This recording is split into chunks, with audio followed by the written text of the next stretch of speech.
So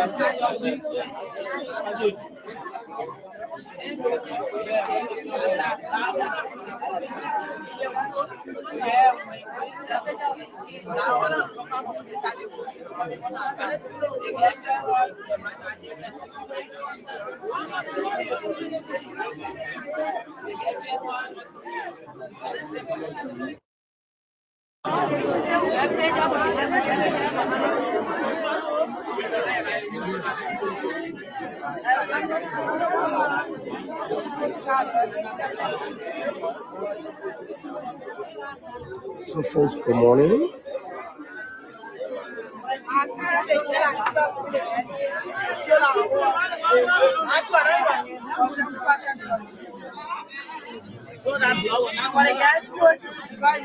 So folks, good morning. This is School Online. We are here at the clinic at the display camp where an unidentified lady, mother her daughter, so we are here to bring you full details about what's unfolding here in such a station.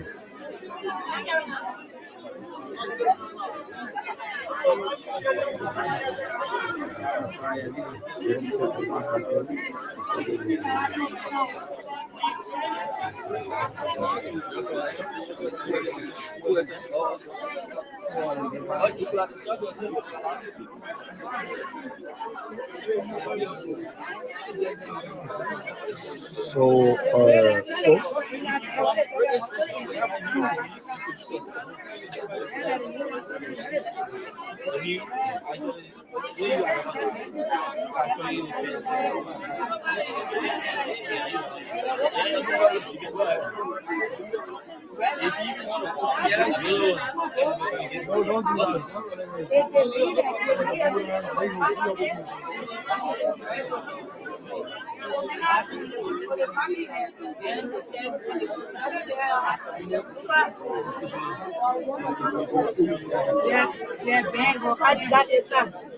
right now we are taking instructions. Where's the father? Where's the father? So nobody in there except the authorities agree. Okay. So, can you just start your quickly? The public want to know what unfolding. They're seeing you in tears. Can you just start your? I'm Aaron from Cool FM. How you doing? Just tell us exactly what happened. I'm seeing you in tears.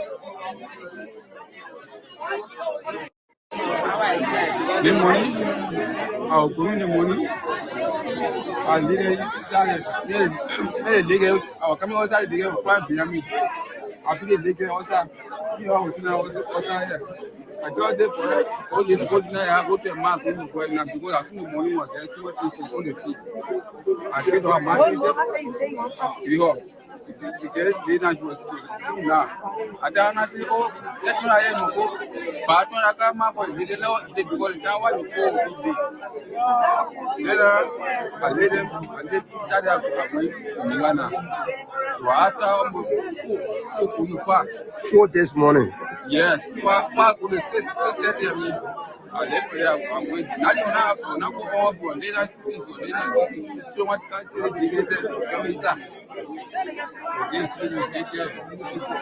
So she killed the child? Yeah. So where is she? How are you going out? They can't go with them. So happy to the hall. I tell what happened. They didn't cool there. I can't get out already. Is she your wife? Yes. Your wife? Okay. For how long the both of you been together? For how long the both of you been together? 4 years. And your first child? Yeah, like 1 week to home.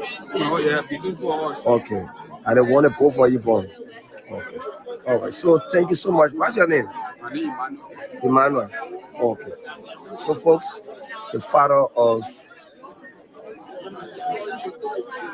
the child in question and an unknown lady killed or charged. Yes, so we are here. It's okay.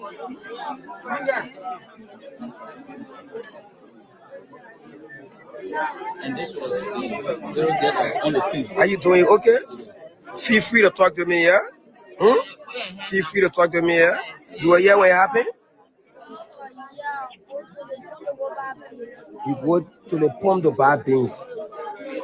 This kid, when you came back, what happened? When you met here?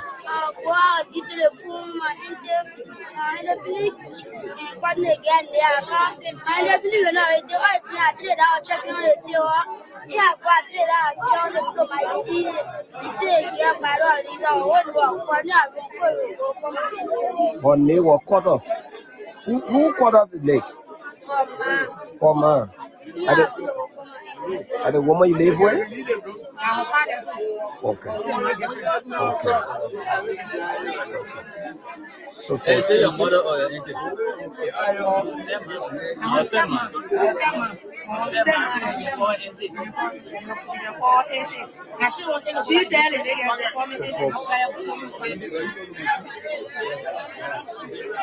So folks, she gave it all some sing what unfolded.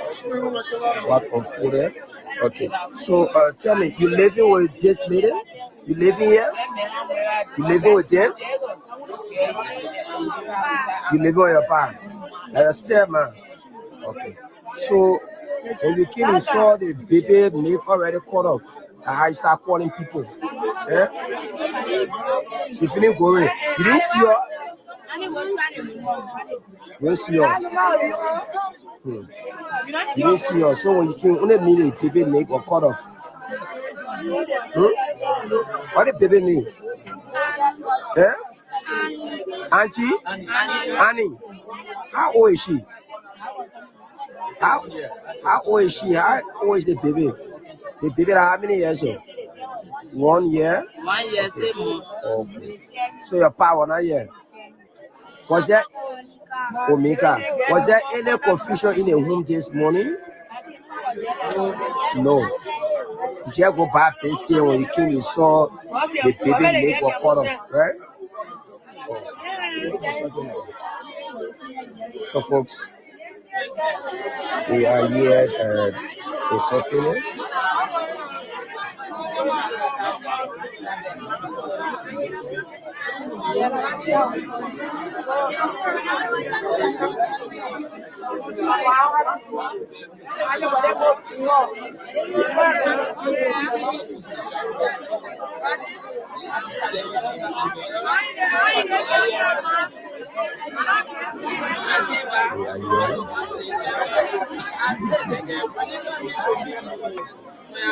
So we have security on ground. We have security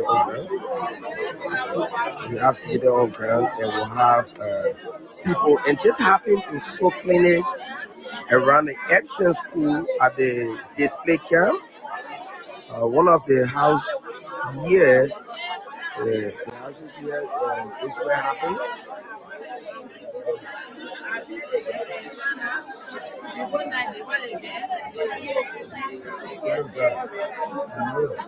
So you will have access to the house. We will have access to the house. We will go in so that we can bring you every bit of what unfolded here. Please share the live. Please share the live. And this is the legal sister of the girl who came on the scene and left her late daughter was flashed out. Then we will talk to the father.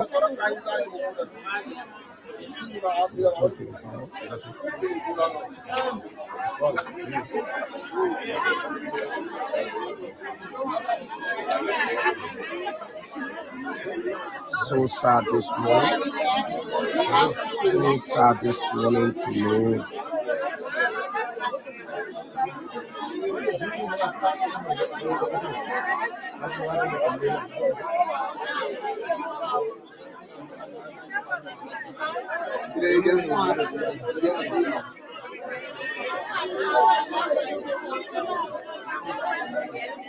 So we are here. We are guided by the Liberia National Police. We are guarded by the Liberia National Police. The CRT commander at the Soul Clinic Depot is present with all of security apparatus. They are here to make sure that things are in order.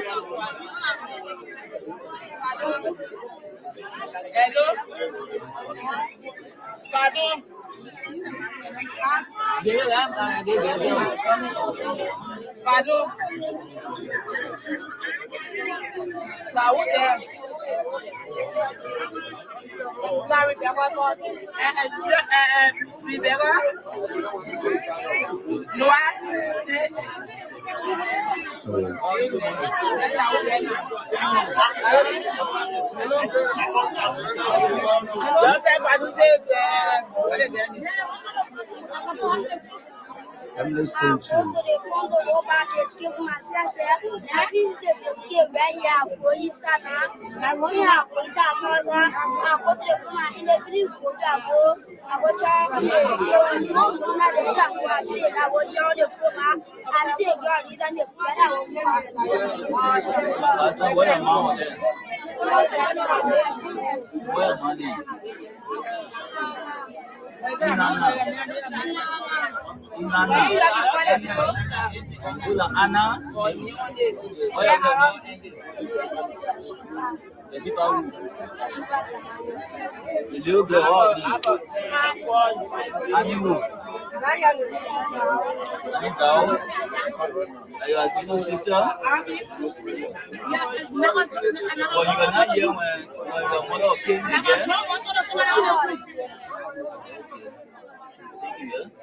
you know anyone who can have a drop?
The milk of that.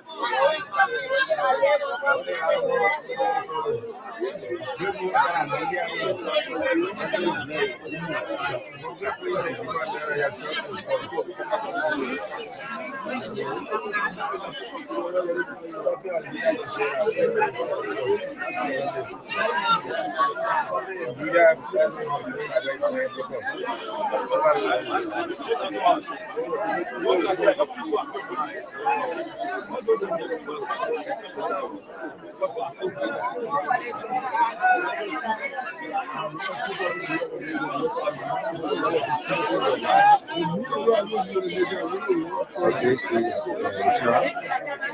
sister. The body is still in the house.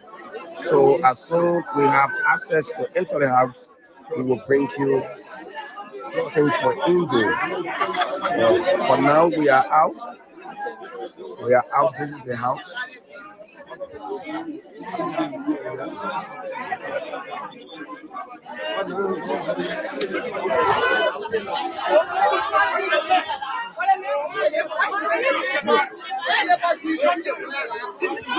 What's happening? Oh, that's how it is. You knew too much. Let me see it. So we're not restricted. So I started to get one.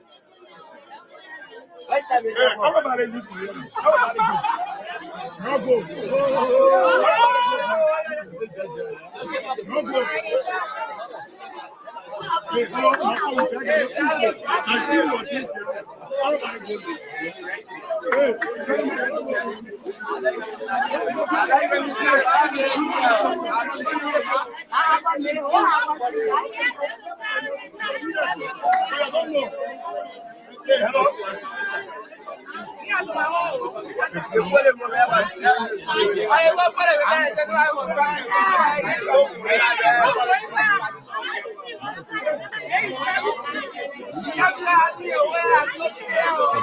are here. We understand that the lady killed the child and ran away. All right, she's nowhere to be found. So we hope we can talk to the father. We will talk to the father. We spoke with the little sister. So she will bring us the information that we need as soon as possible. We are in direct communication with the police to see how best we can go in to bring you out on 40. So this is the older sister who was sent to biscuit, and later when she returned, she met the larger body of the little child, and the throat of the child was cut off. The mother cut off the throat of the child.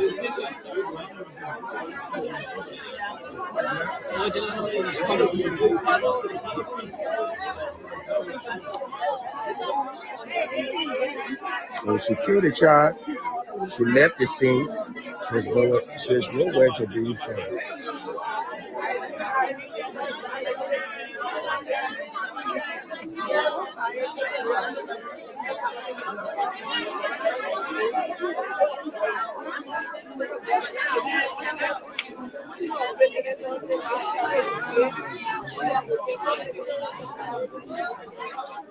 So we are still waiting. We are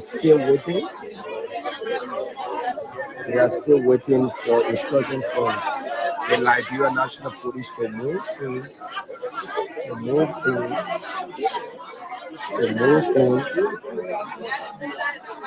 The boy is still in the house. The body is still in the house.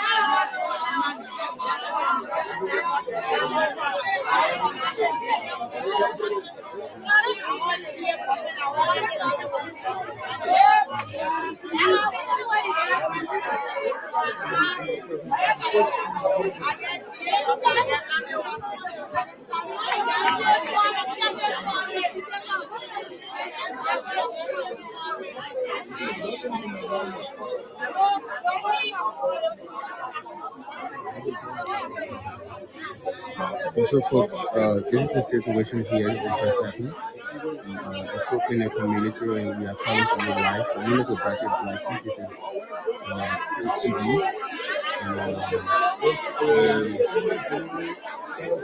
Gather information that a lady allegedly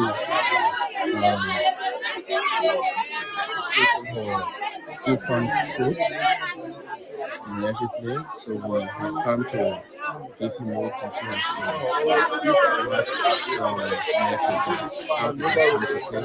but we are actually trying to speak with our witnesses so that they can give a point as to what led to this incident. So if you just know that this is PTV, we will come to your life from the Sophia community where a lady allegedly has so this is the situation. My name is Ogato watching. Several situations have come out, several situations have happened similar to this. It's a sad news for Liberia and this kind of news and problem is quite excruciating. But here is a situation that you can see community boards of Liberia National Police and they are ensuring that all measure being put in place to guide the scene here. As regarded the perpetrator have actually escaped the scene. She actually escaped the scene after the situation. We are yet to speak with eyewitnesses to give account and also give us information as to who really is lady who allegedly committed. So we come to you like to speak to the unit with that is Black Sylvie situated in the Silkman community here in Queensville, outside of the Caribbean capital. And I'm here with few colleagues of mine. I'm here with PJ Roy here, and I'm also here with Auntie Kehleboe. We are here. Can we be able to speak to you so that you're able to give us information as to the victim?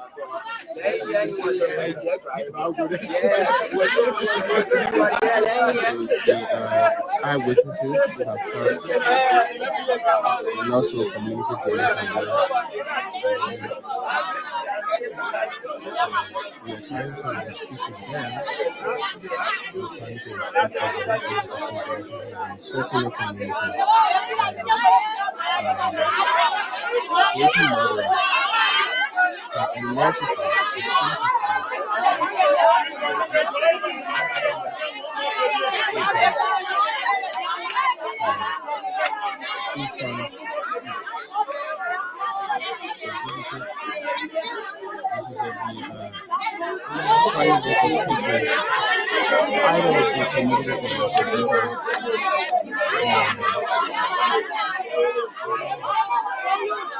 To give us little information about she had actually escaped the scene before police arrived and already left. And the baby is actually this is the crime scene. This is where the incident occurred. We are here to welcome the Liberian National Police here so that we can get a clear view of the victim infant and the injured.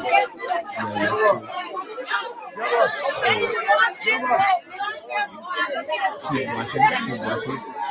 Keep sharing the light. Because we're coming to you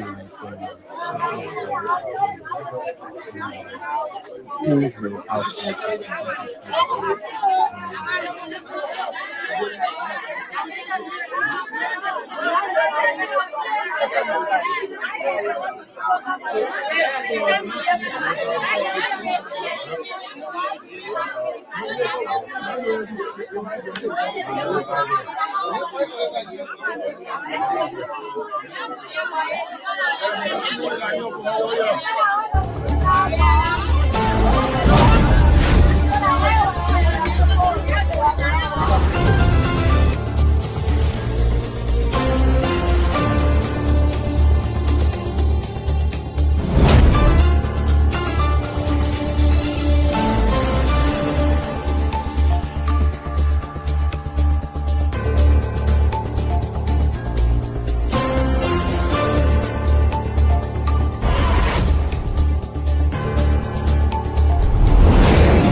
You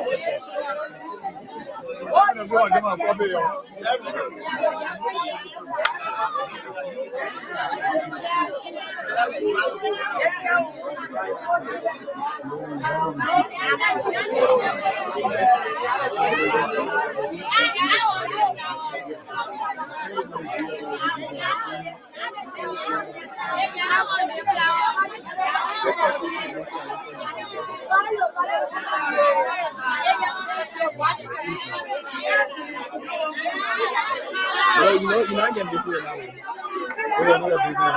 You just be committed to others, you get busy with that. What I'm saying now, that no, that I'm just being bored. So folks, this is it. We are coming to you live.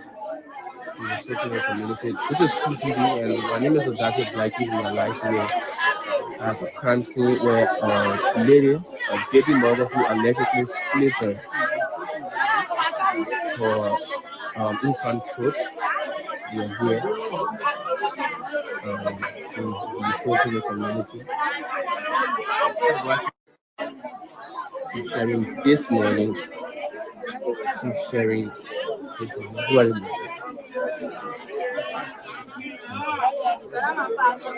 Good morning. How are you, ma'am?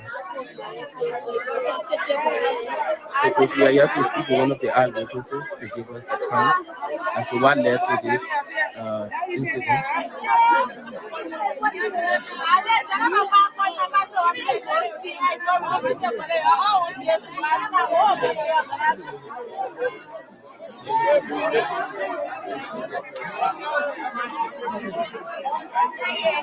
So for here.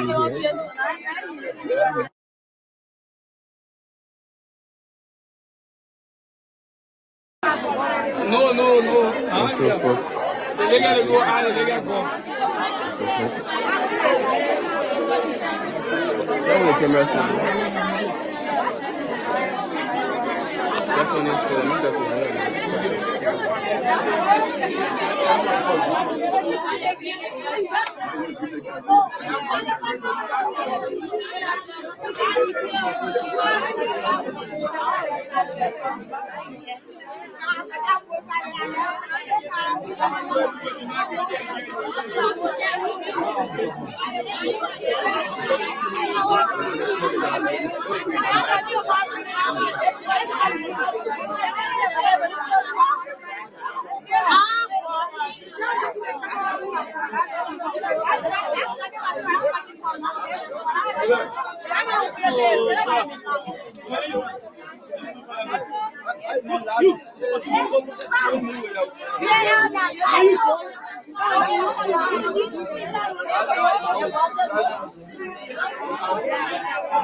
Hey guys, so let's get started. Let's get started. How you doing, Henry? Can you hear me? Can you hear me? I think you're muted. You're muted. Yeah, I'm getting you. How are you doing? I'm okay. I'm doing good. Again, thank you for coming on. How's everything going on? Seeing a lot of troublesome news coming out of the country, but due to the fact that you are physically on ground and you are experiencing what is going on, just give us a little bit of what you heard over time, current events, what you know of that you can speak to. Just give us a little bit of update on what's going on in the country. Okay, so Lofa, thank you ever so much. From our end here in Liberia is cool, but there are so many issues ongoing in Liberia, which everyone just need to be careful because every time you hear a terrible information and it make you feel bad. Just like 1 or 2 days ago, we heard about the information at the St. Joseph Hospital where that boy died, and today again we also heard about this terrible information at the Sokine community where this lady identified unknowingly because her proper identification cannot be known that she have her children. Come here, come here. That's all right. Okay, Guys, as yeah, Henry okay, get here. yeah, Go ahead. okay, yeah. So she have like 2 or 3 children there, Mhm.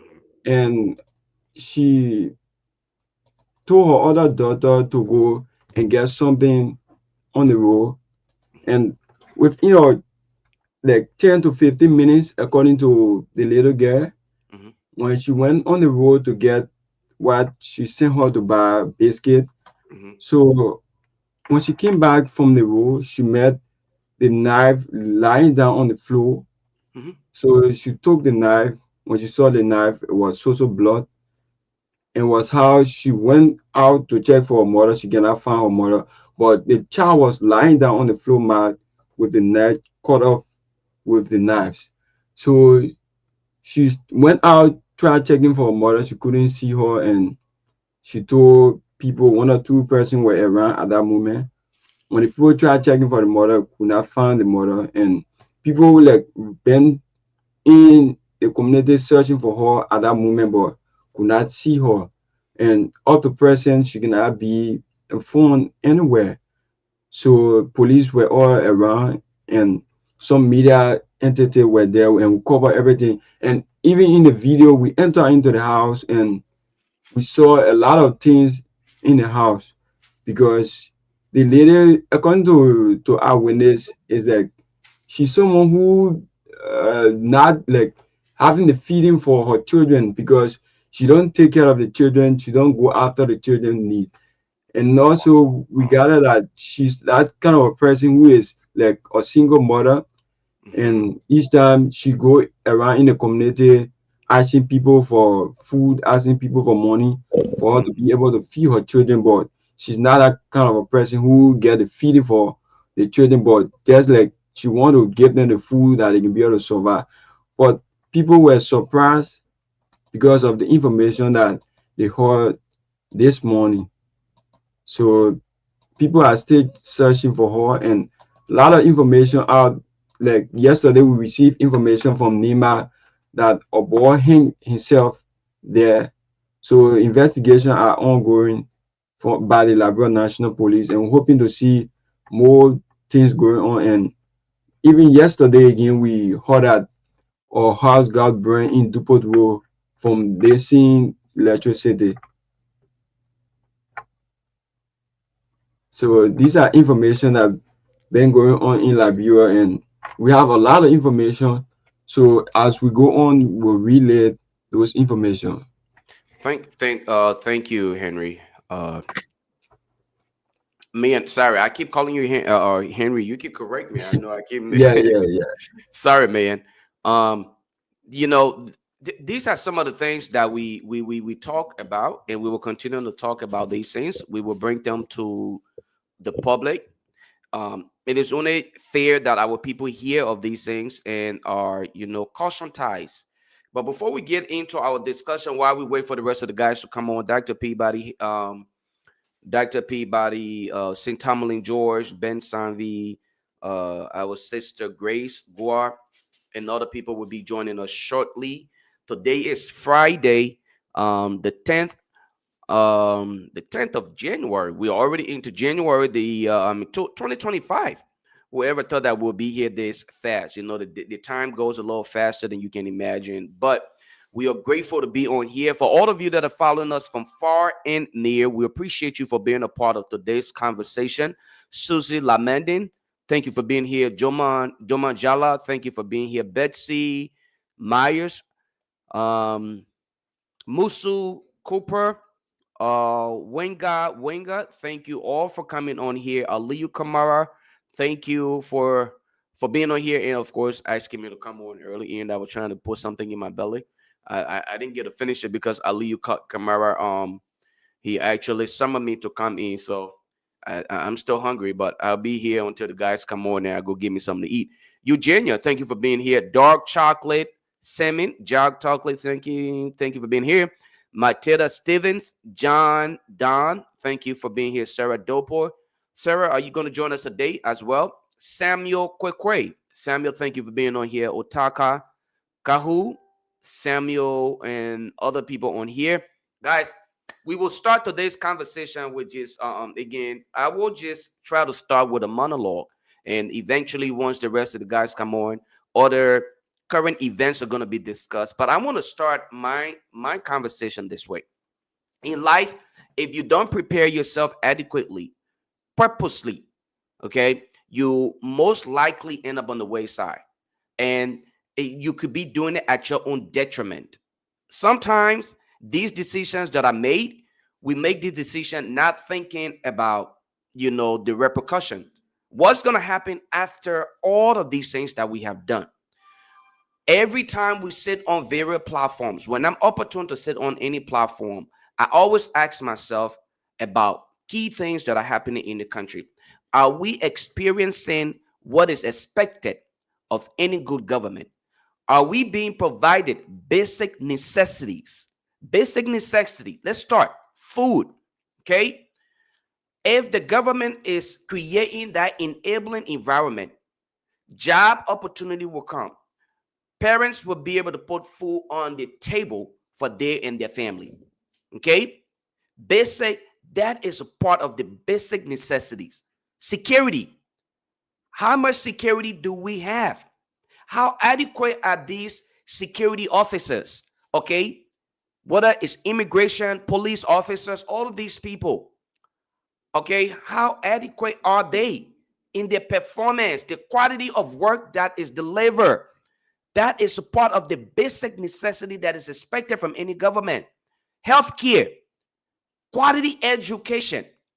Are we honestly getting any of these things?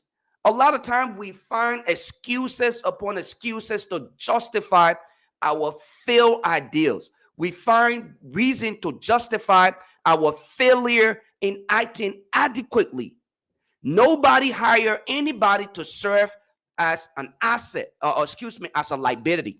The expectation is you will be an asset. Considering all that we have been through for the past, 6 years or more, we appear to be just static. We're just one place. We're not going anywhere. Every time you turn on the news, as a matter of fact, it appears to be that often for most Liberian, we wake up, the first thing for those of us in the diaspora, we want to check on the news in Liberia. We want to find out what's really going on, how our people are doing. There's a song that question, how our people doing? How my people doing? Or how are Liberians doing? Liberians back home. You turn your television on, you're not hearing anything positive.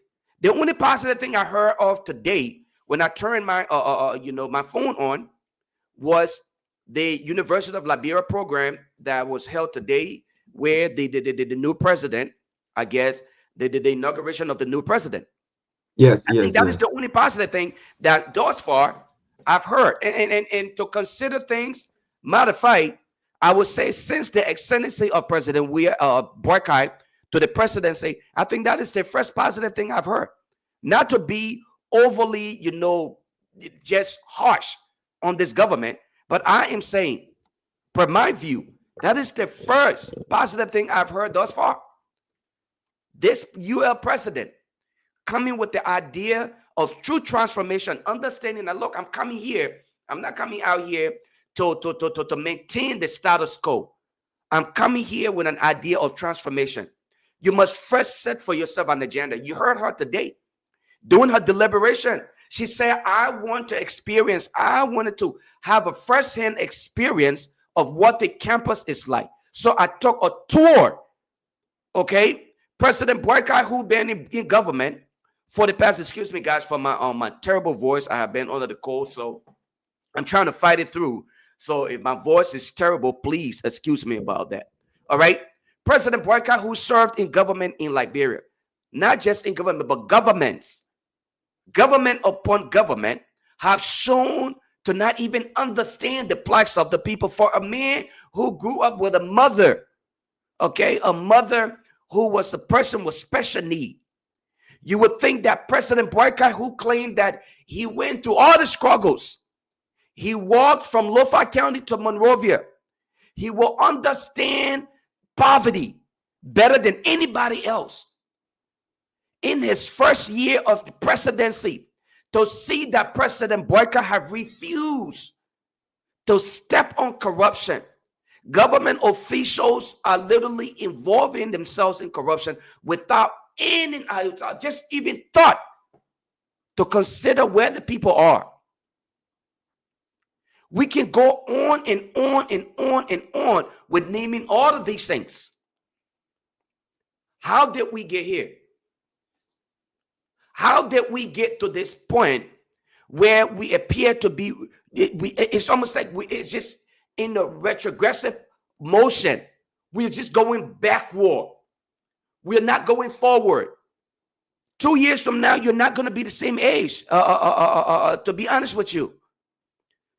And that is, I mean, that is not even an assumption. That is factual, scientifically proven in every way. 2 years from now, you're going to get older. And possibly if you're going to have kids, your kids are going to be expecting you. Hopefully, if you're going to go to college, there should be opportunity made available for you. If we're to compare ourselves with Ghana, Ivory Coast, Nigeria, why are we always looking at these little countries that looked to us yesterday for guardians? How did we get here? Did we get here based on the mere fact that we are not making good judgment? When we are opportune to hold people accountable, we invoke the tribal lines, we invoke political sentiments, all of these things that serve as deterrent to the true existence of democracy in a country where the people live in abject poverty. Almost 90% of our population lives in abject poverty, live on less than $1 a day. But we have 103 citizens, members that consider themselves legislators. They take a buck of the money that is given to the country, whether it is given by donors, whether it is funds that are revenue driven. We don't know, but they take a buck of it. When you look at the university, you look at the referral hospitals, they are simply just nothing. Look at JFK today. A couple of weeks ago, I had a call from a young lady who called me. Admission to the hospital, you must first of all be able to pay the admission fee. If it's $20, if you cannot pay that $20, then you're left for death, because nobody cares about you at that point. The nurses and doctors in other parts of the world, in the Western world, nurses and doctors are first and foremost taught to save lives, just like police officers are taught to protect lives and properties. In Liberia, it appears as though it is the complete opposite. It is the complete opposite. When someone admits their family to the hospital, if they don't have the fund, that person end up probably having to die. Police arrest today. I follow another program on the Spoon Network. The young man was actually carrying on a live program at the I think it was the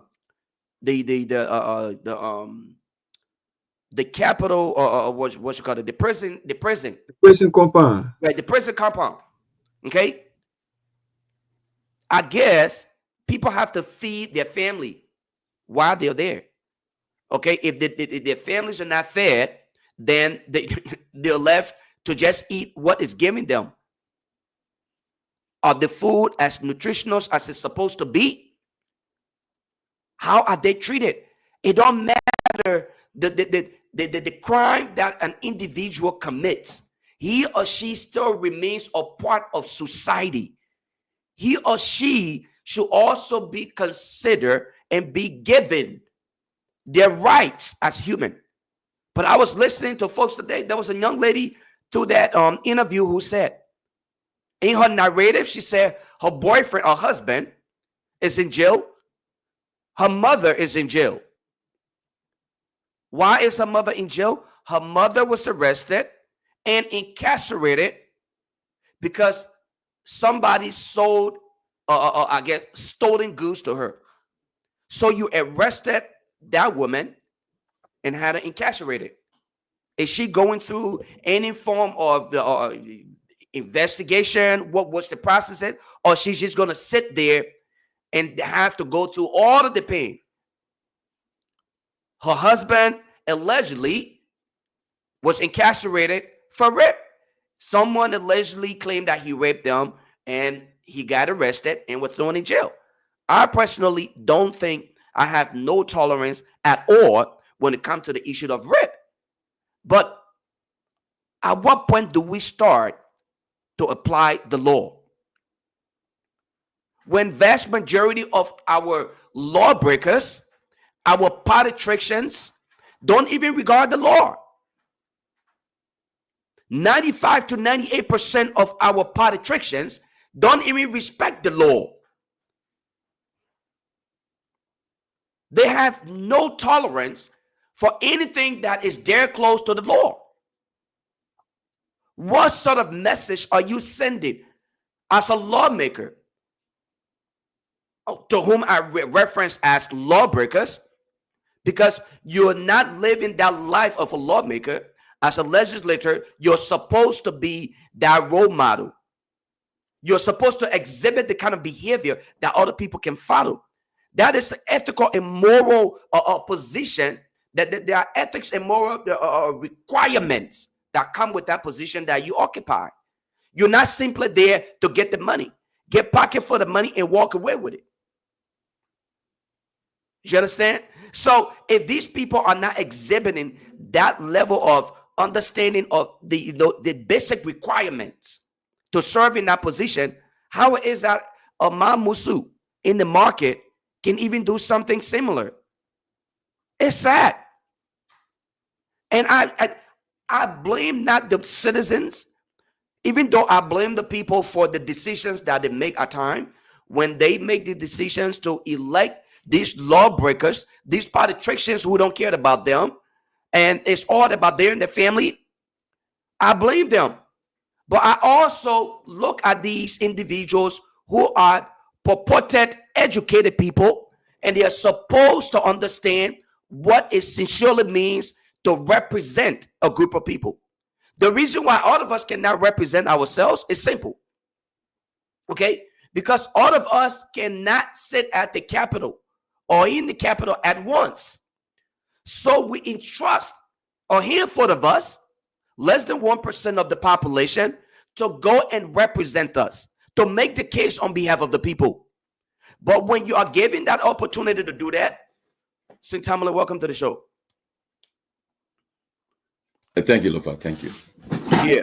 When you're given that opportunity to do that, you sit there and you abuse you abuse that opportunity. This is a privilege. It's a privilege to serve your people. And that's why I often say to people, education is not the amount of degrees that you have. Education, while one may consider the formal aspect of it, we must always learn to appreciate education. Academics is very important, okay? We must appreciate education. But what actually proves as far as education, what proves how educated we are It's what we do, how we live amongst our colleagues or with our colleagues, our people, the life we live. Unfortunately, we appear in our country, the people appear not to care about that part. It's only about lifting up a piece of paper and claiming that you graduated with a bachelor's, a PhD, and so forth. But anyway, guys, like I said, I would have had a monologue for a little bit of time until the rest of the folks can come on here. Welcome to the closing argument. We are here for a few hours. Sid Tomalin, George, the man Abu Kamara is in the studio. Man is also in studio. Folks, welcome to the closing argument. Let's get to the conversation. A lot of things to talk about. Somebody got cold? I do. I've had cold for the past 3 days. Yeah. Who be here, man? Thank you. I know chocolate defend on yesterday. You keep quiet. Sitamali. Yeah, man. Look, thank you, Lofa. Thank you, man. It's good to be back on the closing argument. Abu is good. Myean, thank you for holding up. Thank you, our viewers. I mean, I had some headache. I still got a headache, but like Lofa said, we decided to do this. So this is why we sign up for. So we there every day. We come and then last night we're here till 12 midnight. Yeah. On the late night fire. Late night fire was interesting. And people are getting. I got a lot of calls this morning. People want to come and jump. People want to be coming in on the show. I said, look, it's not an easy thing because if you stay at 12 o'clock, you're going to work the next morning. Right. It's having a tour, but we'll see what happens. But we just got to keep on doing it. This is our country. We have nothing to do but to keep on supporting what's happening. But look, Liberia is all we have. Like Dylan says, there's no way. There's the only country you cannot be deported to. You cannot be deported from. So that's where we are. But it's interesting. I know today Ben Sanvee coming on to me again. He the leader behind that midnight fire show. Yeah. Chairman Sanvee said you should take over, Abu. He coming anytime, he can anywhere, But today we know some.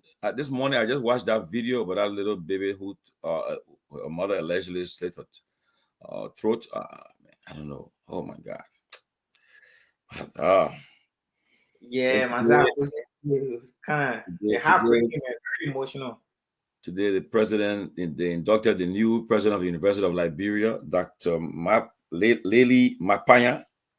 Yeah, she was inducted to that Defender campus as the new president of the University of Liberia by the visitor to the university, His Excellency President Joseph Nyimamboaka. He was also conferred the degree of Doctors of Law honoris causa. So now he see why he Councilor Boaga now. He Dr. Councilor Joseph Nyimamboaka. I remember when they were doing the judge they were Abu. I know LU and Cotton, I think they conferred doctorate degree on President Weah. And you guys have a lot to say about that again. Honorary degree. Honorary degree, yeah, but they did an honorary degree to their own workout. You guys not say nothing but yeah. These things are obvious, though. These things are obvious. And I got it. I don't like you. I think one of the senators are given honorary degree. The thing is that for me, I don't have problem with all these things. These things happen. I remember when President Doe was president of Liberia, he went to Seoul, South Korea. He was conferred an honorary doctorate degree by the University of Seoul, and Doe wore that degree proudly. Dr. Samuel Kanyan Doe, he took it. These things happen when you're inside in position in society. But just that the politics and hypocrisy, that's what people can get a problem with. People criticize, and they're coming to bite. I hope people learn from what's happening, because wherever you said 6 years ago when Weah was president, and then you're doing the same thing, people are making people are mad. People get angry. That is it's hypocrisy. You attack you criticize this man, criticize his government for certain things, then you turn around doing the same thing. And Mr. Cummings can say, doing the same thing and expecting different results, you know. And people thought they were being different, but right now, we just got to take our hope from Liberia now, from the leadership, and just focus on 2029 to say, well, we'll see who now can be that change person. Yeah, because the last since 2005, 2011, 17, 23, you voted UP twice. It's the third time you have voted them. You voted CDC once. And then the Liberian people are saying, but they didn't see nothing happen differently. And the same thing happening. Yeah, Ben called him now. Yeah, how they call him now? They call him Doctor, Counselor JMB. Because he got counselor. How you call him counselor? He call him, he said he gained law degree today. He said, what? We put it there. Yeah, so we call him Doctor, Counselor Joseph Yima Boyka. Okay. And you know. Doctor Counselor Joseph Yima Boyka. What you call Doctor? I want he got three honorary doctorate and degree already in less than 1 year. Wow. Okay. Yeah, you know, and that's our country. But and then today you have a campus in St. J. Kidman County. The president gave them he commissioned 2 buses today. I mean, they're not even the president would even be doing that. To give buses to a student to go to St. J. That's president has money. Man, that's the government responsibility. What do you mean by that money? When George was playing professional football in France, he gave LU bus before. I was in Liberia at that time. He gave them bus. That time Gafuane. I think they were seeing also president. He was a guest speaker at that time. He gave them scholarship and he gave them bus at that time. Now when the president gave bus to the University of Liberia, he's a visitor to the University of Liberia. And there's a government on the highest run institution of learning. So it's something that you're supposed to be doing. And to get 2 buses to the St. J campus then and make beat sure it. Wow. Well, Doc. Hey, what talking about though? But I won't. So what talking about because the father, the students were not riding no buses or we're not opportune to have the bus or buses in town pass. Why don't you think that we should talk about it? No, but Abu, when you open, if you have a campus at St. J, Fendel, you must provide buses for the students to go. I was in Nigeria. In Nigeria. We had a student program in the 90s, the late 90s, at Unilag, and the people used to the campus, this government, the state provided. In Nigeria, the state then run the university, the University of Lagos, Unilag. The people provided buses for the university students to commute. Okay, but it's not something to be big deal about it. All is owned by the university, by the government of Liberia. They should be providing things for LU. So, but when they do it, you shouldn't make a big deal of it. That's responsibility. It's just like telling me my children, my kids in my home. When I buy my daughter, I buy her a book bag. Then I go say, oh, I can't fit book. Put my daughter a book bag. Come on now. My responsibility. Yeah, responsibility. Yeah, I shouldn't be. No, the scenario is different. Though. That's not the kid with your daughter. Go ahead. I will explain. Okay, that's not your daughter. For an example, right? Your daughter will not have a father, excluding we refer to somebody as a dad other than you, right? Yeah. But for you or for Sinjay, you have had presidents. You have had presidents prior to Waga becoming president. Waga is the current head of state. He's the president. So under his administration or under his stewardship, the students of Sinjay can boast of riding bus from a various destination points to the campus or campuses of Sinjay. Unlike in Tampa, they were not getting it. So what don't you think the government should talk about it? And you say you're like buying something for your daughter and coming on Facebook. Abu, when you maybe you understand this, but when you president of the Republic of Liberia, you are also the visitor to the University of Liberia. They call you the visitor because you have a special title, special honor. They say the president, the visitor. You are visitor to the university. So now he's a visitor. That means that's why they say when he gets on the campus, he's the visitor there. Okay, the tree has a visitor, but guess what? He is the president of the Republic of Liberia. So guess what? It is the government of Liberia's responsibility to ensure university have buses for university students. That's what when you give them bus, it's just like when I hear people talk about civil servants got paid on time. I mean, don't talk about it. Yeah, well, we should talk about it, money. No. Why we should talk about civil servants getting paid on time? Because your responsibility as government to ensure because let me tell you one of the reasons our following years ago still carry me. And I let her Daniel answer the question. The government has so many things to disseminate to the public.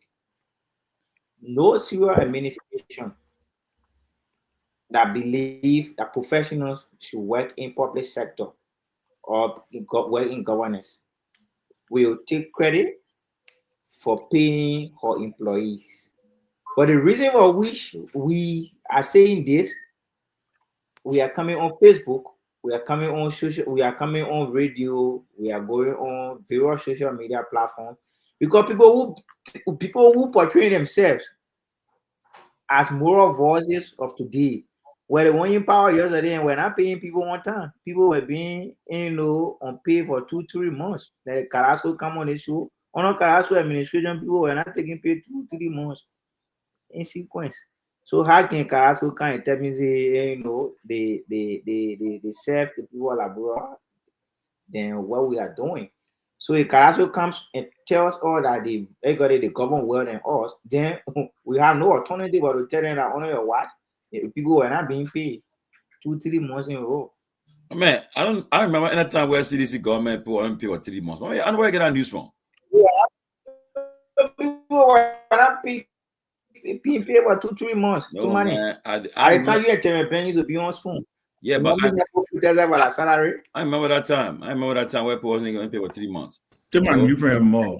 I said, Chairman, man, I let that background, man. I didn't get my own back. I will send it to you.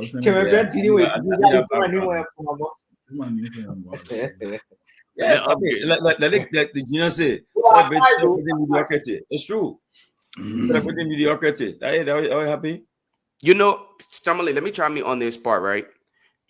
Any responsible government, like Abu rightfully said, would not do as much as this government is doing to highlight the itty-bitty things that they have done.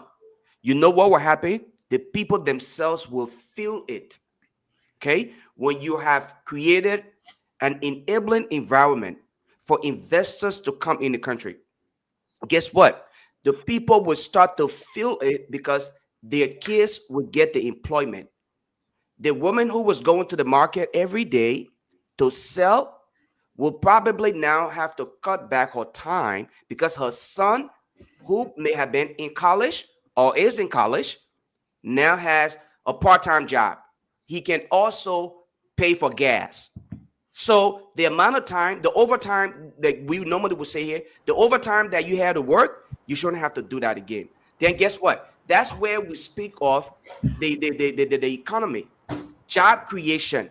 When people start to feel safe again, where they are not worried that they will be brutalized by police officer who's supposed to be protecting lives and property. You shouldn't have to come on this platform to say it. The people themselves, the life of the people, it will be seen. Okay? When you're paying people's salaries on time, then you come out on social media or on these various radio stations. You want to celebrate those things. Abu, what you're doing is you're making mockery of all of the claim that you had, that you are so sophisticated, you're educated, you have experience, but now the opportunity is given to you to exhibit that true understanding of governance. And you are here celebrating the fact that, like you said, you bought your daughter a cell phone for her birthday. Then you take you all around here. You jumping all around. At the end of the year, that's a major celebration for you. Too. Are you serious? You guys are making marker of yourself, because the more you try to compare yourself to CDC, CDC should only say to you, I thought you claimed to have been overly sophisticated. Didn't you say President Weah was inept? Didn't you guys say President Weah was uneducated? The CDC? All of these things that you said about this very man, now you want to compare yourselves to him? You're playing from President Weah's book. And that's why every time I say this, people get upset. The CDC and UP, you guys are 5 and 6. For the most part, the only difference between you guys is age. President Weah's age is different from that of President Barkai. That's the only difference between you guys. The private jet, police brutality, and everything else. You are using President Weah playbook to carry on your government. The first year, at least that's what I have seen. I'll stop at that far. Can I talk? Of course, you can talk. I'm making sure, I'm not hosting this show. Ben, before you come through quickly, let me just make a quick announcement. I beg you.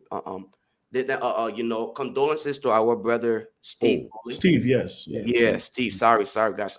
Steve lost his mother. So let's keep our brother in our prayer. We send our hearts and prayers. I am gonna call him. I've been really busy this day. Yeah, he's ready down. It's a difficult day for him, I'm sure. I know what it is to lose a parent. So it's a tough day for him. But our prayers and our thoughts goes out to him and his family. Wow. My condolences to Steve Bole, playing Moses on the SKTV Seku show. Steve is a very nice guy, good guy, very passionate about Liberia too. And he lost his mom today, and I learned from the news from Lofa. And I really is down for him. Like Ben said, all of us have lost a parents, and so it's that feeling. It's not an easy thing, especially when the mom is far away from you. I heard she passed in Liberia, and she's far away from him. So that's more devastating. So our condolences to you, Steve, and we'll definitely be reaching out to you. The closing argument will stand with you, and we will show you, we're all one in this thing together for one Liberia. So our condolences. Listen, it's good to be here. I'm not going to be here too long. I have to get ready for the midnight fire. I told you y'all can do all your plenty talking. But no, it's a good day today. We thank God. I think we are stuck here. Lofa, is it snowing over to you guys? Yeah, it's ice. We have snow going on here in North Carolina, and us in North Carolina, we don't get snow, so they can shut everything down. Like the whole world is coming to an end. So Peabody, they don't understand, and Tomalin, they don't understand that part, because snow is part of their life. We get it once in a blue moon, so when we get it, everybody is all locked up and nobody can do anything. Yeah, no work on Monday next week for me. I know that for a fact. I know, right? With that being said, today is a good day. We thank God. We give God the glory for everything that's happening. I think, like you said, Tomalin, I saw today the president of Liberia. Let me congratulate the president on his honorary doctorate degree from the University of Liberia, Doctors of Laws, I think COSA. Like Abu said, listen. But I think, like you rightly said, Tomalin, when other presidents, this is a norm. When people become president, I think the university, because you are the visitor to the university, they confer that on you. Some people choose to use it. Some people choose not to use it. I know Ellen Johnson Sirleaf got numerous of doctorate degrees, but she chose not to add that handle to her name. But again, it doesn't mean that there's anything wrong with when you do it, right? It's just that our friends, Abu then made it such a big deal when George Weah said he was when he used his title as doctor. So we congratulate His Excellency the President. We think he's the first citizen of the country. He's the visitor of the university. So we say, Mr. President, congratulations. We're waiting to see, because this is, I think, his second or third doctorate he's gotten. He got something else from another school. The last time he got it, the executive. Or Cottington to Cottington. I think Cottington gave it to him. Dr. Joe Buck. Yeah. The last time the executive mansion issued a statement that he was not going to be adding that title to his handle. So we'll wait to see if he's going to. Dr. Samuel Doe. My second honorary doctorate degree. Also, I know, right? Man. Listen, it's an honor. It's an honor. When someone gives you an honorary doctorate, it means you've done something enormous and you moved the needle for humanity. So we congratulate the president. We the difference between some of us and Abu Dhabi, we're not petty. This is not, we don't try to score political points on things like this. The president is the president. He's our president. He's the president for all Liberians, even though sometimes people tend to think that he's the president for just a sector of Liberians. But we'll congratulate His Excellency the president. And Tomalin, like you said, the issue of him dedicating those buses. I feel, and this goes back to not just this presidency, goes back to all other presidencies in the past. I'm waiting and I'm hoping and looking forward to a day in our country when we will just see things happening, when we will see progress being made without big fanfare. Imagine in this country if the President of the United States was dedicating every single project. I don't think he would have any work to do. I don't even think he would stay in Washington. He would be traveling the 50 states dedicating projects. That's the job that he would be doing. So I'm looking forward to the day when we get in Liberia, when when these things are just happening and the people become the town criers and the people become the ones who talk about it and say, hey, we've seen the progress. We're looking at progress. We see now University got new buses. We see now that the hospitals are equipped. We see street lights popping up all over the place. We see roads being constructed. I think there's a lot more the presidency can do. And I think most of this thing has to do also with the handlers, but also, again, on the head of the president, because I think the president should be able to tell his handlers, listen, that's not, I don't have to go and dedicate that, It's deserving. The people deserve that. Let it be. But with that being said, it's a good thing. Yeah. When our brothers and sisters get a chance to ride new buses, when our brothers and sisters get a chance to see what good looks like, you can be in a university and you can have access to great education, good teachers, and you can have the equipment that is needed to be able to advance your studies. Because I always tell people, a university or a school is not a university or a school until it is well equipped. It's only a building. So if you go and renovate a building of a school and you don't have laboratories and you don't have books and you don't have chairs and it's just a building that you have constructed. So I'm looking forward to the day when we have a Liberia where these little things would not be a major national programs. The national program that I'm looking forward to seeing is when we're building a new airport, $1 billion airport, when we're building new dams, when we are dedicating solar farms, when we are opening mechanized industries, when we are transitioning from a country that is middle income, from a poverty-stricken country to a middle-income country, when people start to feel the effect of government, that's the Liberia that I'm looking forward to seeing. Hopefully, we will get there in our lifetime. I pray that we do, but I'm also waiting and praying to see the presidency that will also be in hurry. I'm reminded of President Talbot.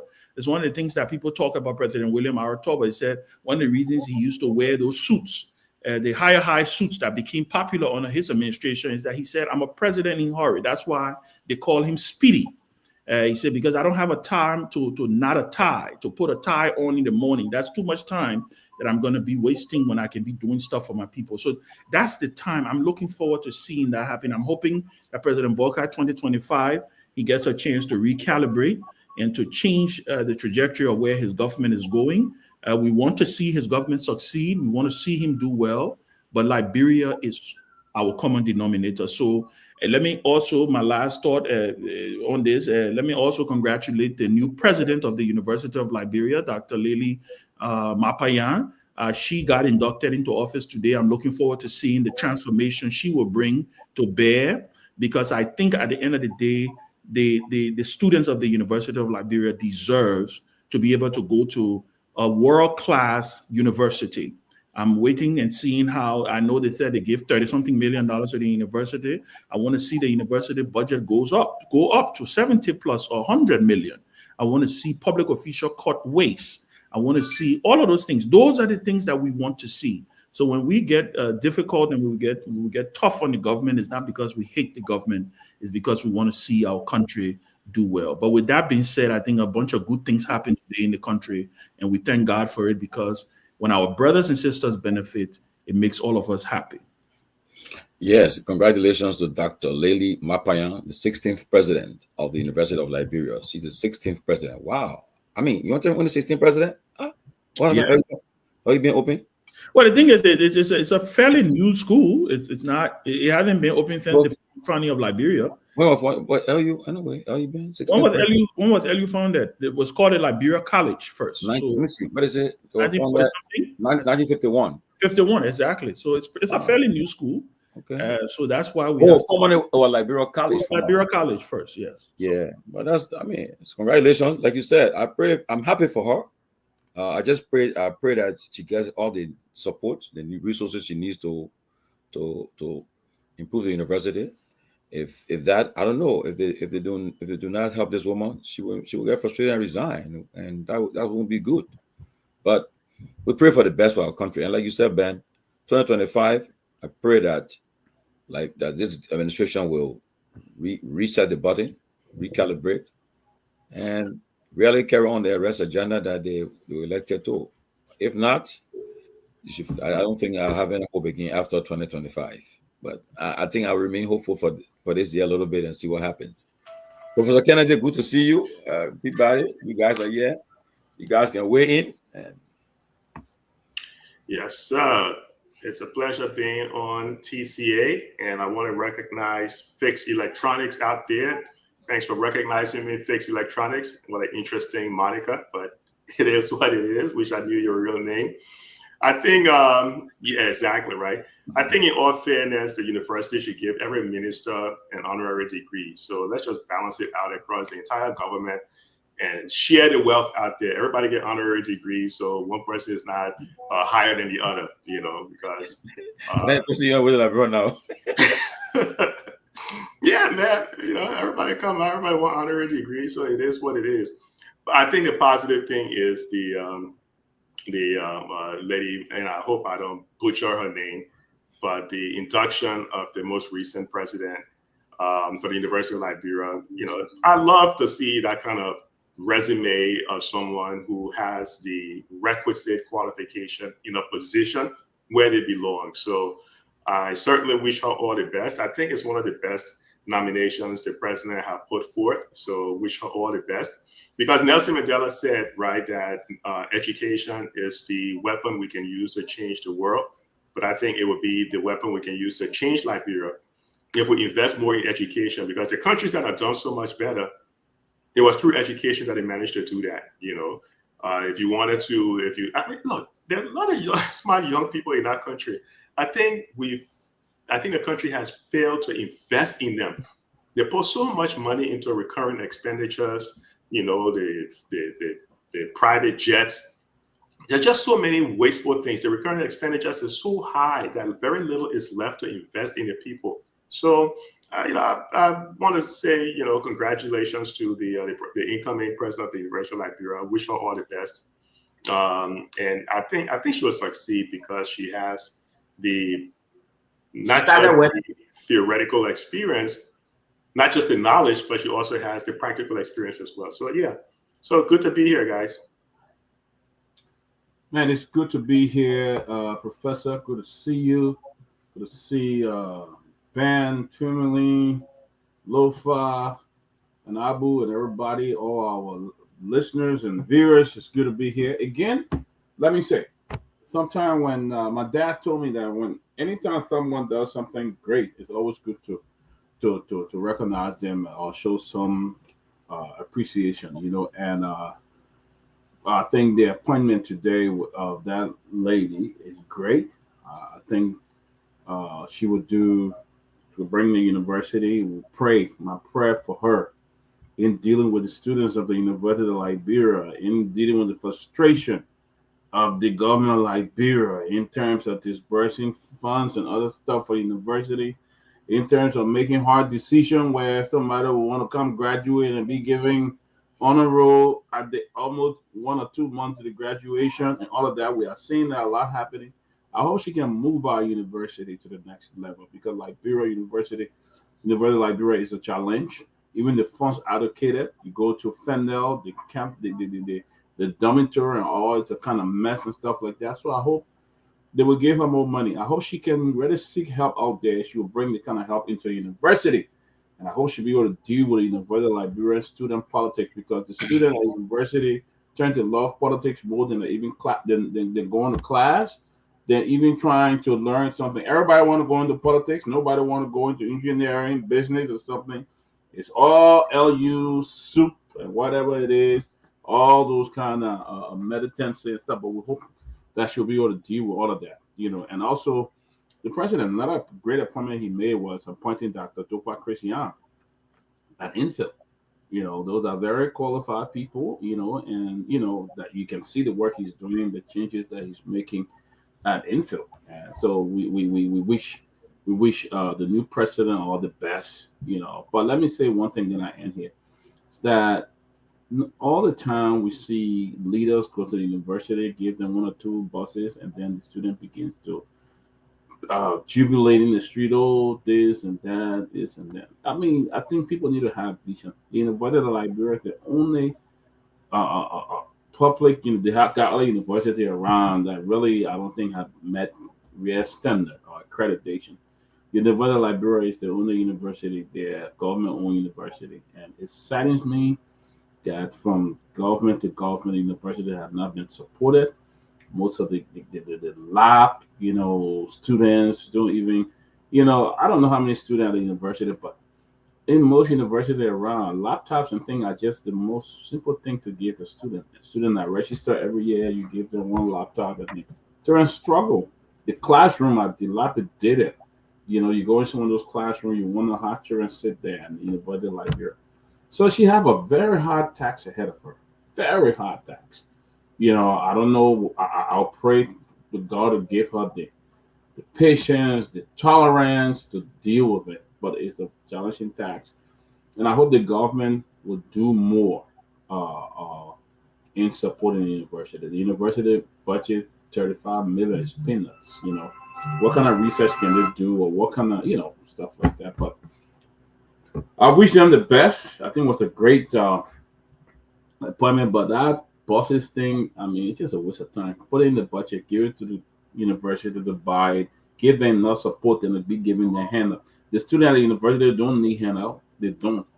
They need a support so that they can go to school and sit in a favorable condition and learn. That's what they need. Books, to get the books, equip libraries that are equipped and stuff like that. That's what they need.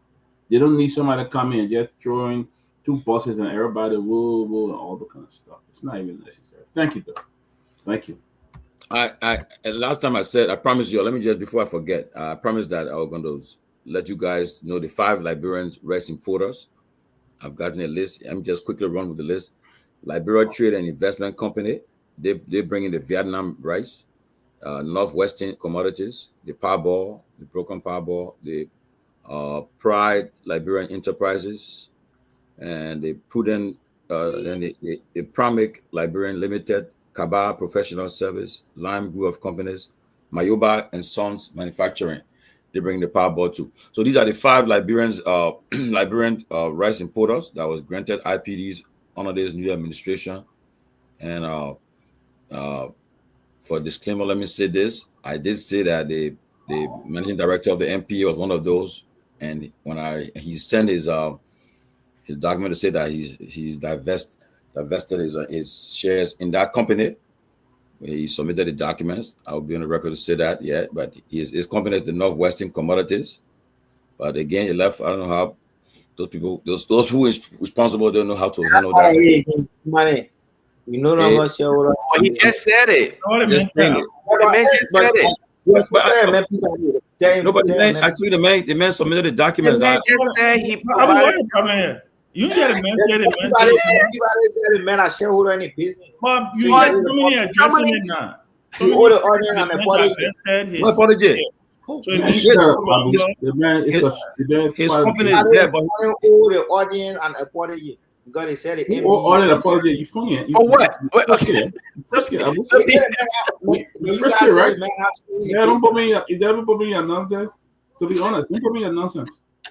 So Peabody, I want to know from Abu, what sort of apologies you want now? I just want to know, because Tomalin just stated clearly, okay, that the man actually divests his interest, which means he's no longer a part.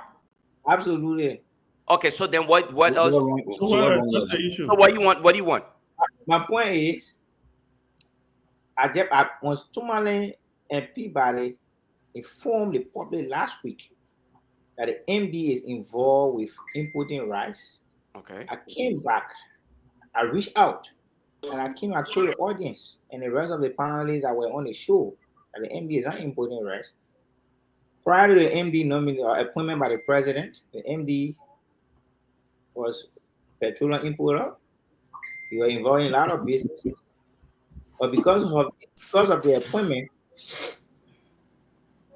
he shut down most of those businesses, and he no longer involved with those businesses. Listen. Let me say this, Abu. Please don't derail our I conversation. was coming for the day.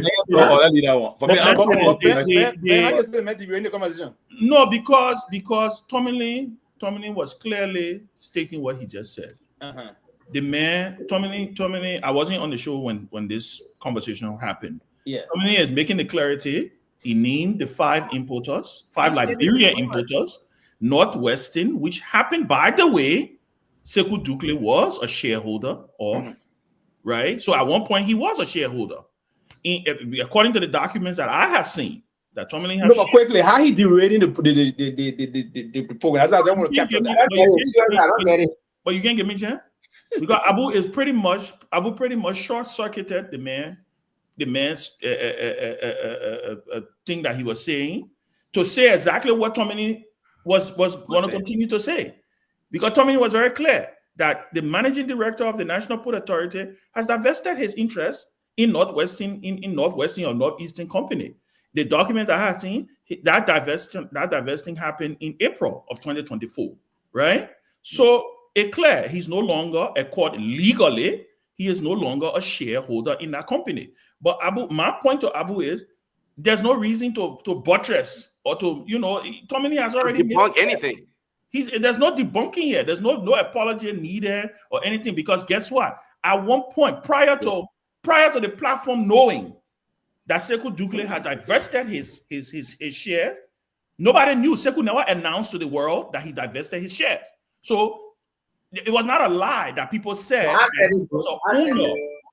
It wasn't a lie that people said he was an owner. But will it be right also? Will it be right to have as a reputable institution discussing this kind of a thing, to say to give the room to find out if he did divest his interest whatsoever before they be definitive that he owned this. I want to believe that maybe that what Abu tried to say here. You didn't create the room, because sometimes the room will be he divest before. No, that's what Pewee, I disagree. I want to believe. No, let me tell you why I disagree, Pewee, with you. Because when you are a public official, right?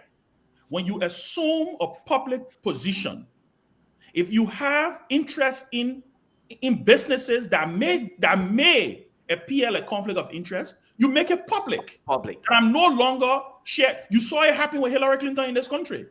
You saw it happen. You've seen it happen with many other public officials, where the moment they take office, they announce, because they know that these things are public documents. So again, like I said, this is not in dispute that Sekou was not a shareholder.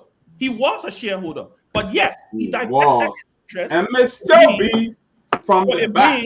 It means. I'm okay. We're not going to get into that, because legally, according to the laws of Liberia, he's no longer a shareholder, which is fair. But there's notion that everybody's also come on and say, no, he wasn't a shareholder. He was at one point until April 2024. When did he get appointed? When did he get appointed? Got it. In February or January. And mind you, Let me speak to that though. I can't people about it. The entry date that year, the date that he got, it was May 15, 2024.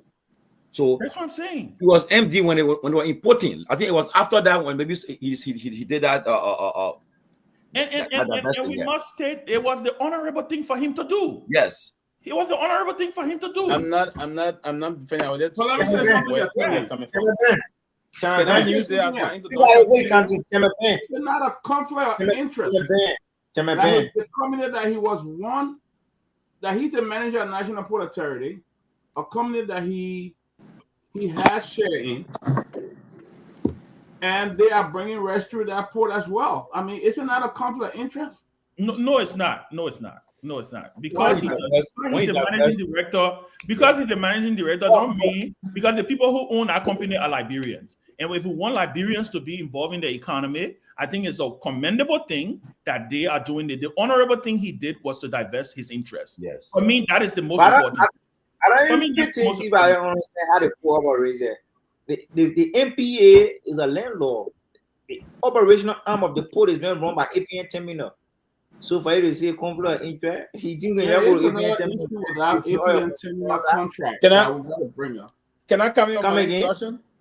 But y'all let Tomini finish. What he was saying before Abu interrupted him. So then we can finish. The MD since he after we reached out to get the medical clarification. Yeah, he sent this the forwarded his document also that to be what Ben said for the public to know that yes, I'm no part of that company anymore.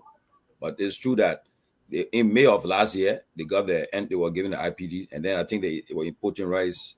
They did it while they did import rice while he was MD, but later on I think that when he decided to give us his interest, his share. But I mean, it's commendable that we have Liberians rice importers now. It's good. We need that when President Barker met the importers, you only saw one Liberian amongst them. Now we have about 5 Liberian companies importing rice. It's good for the country. But just that, like we said, you cannot be holding such a position in the government and be a major shareholder in such a company that you have an advantage. So that's why he decided to come apparently. But Abu, we don't owe no apology, and this is how things work out. No, but you and people that certain on I think on last week Wednesday, last week Thursday. That as of now, the MD is in all imported rice. Let me pocket where Abu. What's that say? Myean to all. Let do that one. No, and I will Myean to my. I want to talk to my Professor Wayne. What you guys had to the audience? Okay. Look, let me jump in here real quick. Look, when you have something like, and I want to talk about the whole rice importing thing because it's always get on my nerve. It always get on my nerve. When you have a country that suffers from food insecurity, you shouldn't have a cartel. I know cartel is a harsh word, but it is what it is. When you have a small group of people, for this one. Yeah, when you have a small group of people running a monopoly where they're controlling the importation, unless I got it wrong, but I still believe it is a cartel. You can't have food insecurity with a staple being imported by a small group of people. That is absolute nonsense. Every time every president comes in, they immediately issue an executive order waiving tariffs on rice for these importers. In any other developed country, it will be considered a monopoly that will break you up. In the US, the Justice Department will go after a small group of people because what happens is they control the pricing. They can collude and control the pricing. They can create artificial shortages. Why in the world, when you have a small group of people importing, I can't believe the president came in. Madam Sirleaf did it. In the first few months she was president, she immediately issued an executive order waiving tariffs on rice importation for this small group of people. President Weah did it. If you go and check the executive mansion website, it's there. The very first few months he came in, he issued, those were one of the first executive orders that he issued. Repeating the same mistake on this whole, they should dissolve this thing. I can't believe that the president would allow this to continue because these cartels, they create artificial shortages at times and they collude to create, the pricing on the market. And more of the poor people suffered as a result of this thing. Because if you allow the market to determine the prices, more people import rice, the more supply you have, the prices will fall. It's inevitable. So now I hope the people that are out there are listening, because people who are spending a majority of their income to feed their families, when prices of rice fall, you will have more money to go and buy more rice. But when you have a small group of people controlling the importation of rice, they will control the prices. I can't believe this nonsense is still going on, But I want to swing it. I know. Let me give it back to Doc so he can bring in Pewee, because Pewee just came in, so he can do his little intro. That Lofa radio. So no, that was Tomalin was moderating, but I wanted to ask a question. I know you itching to come in, Sylvester. Yeah, I wanted to ask.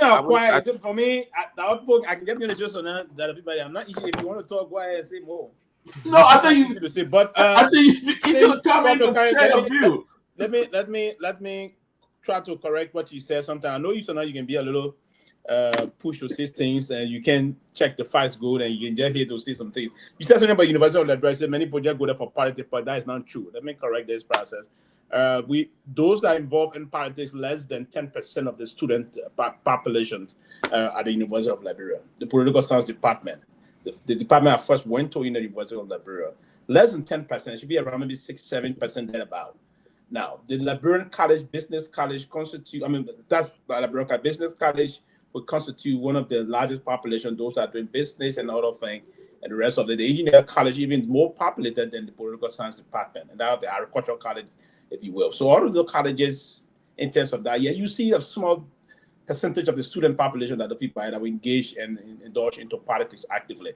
And the reason why they do that is that the university aspect, the chapter of the university created, even part of it, created a department.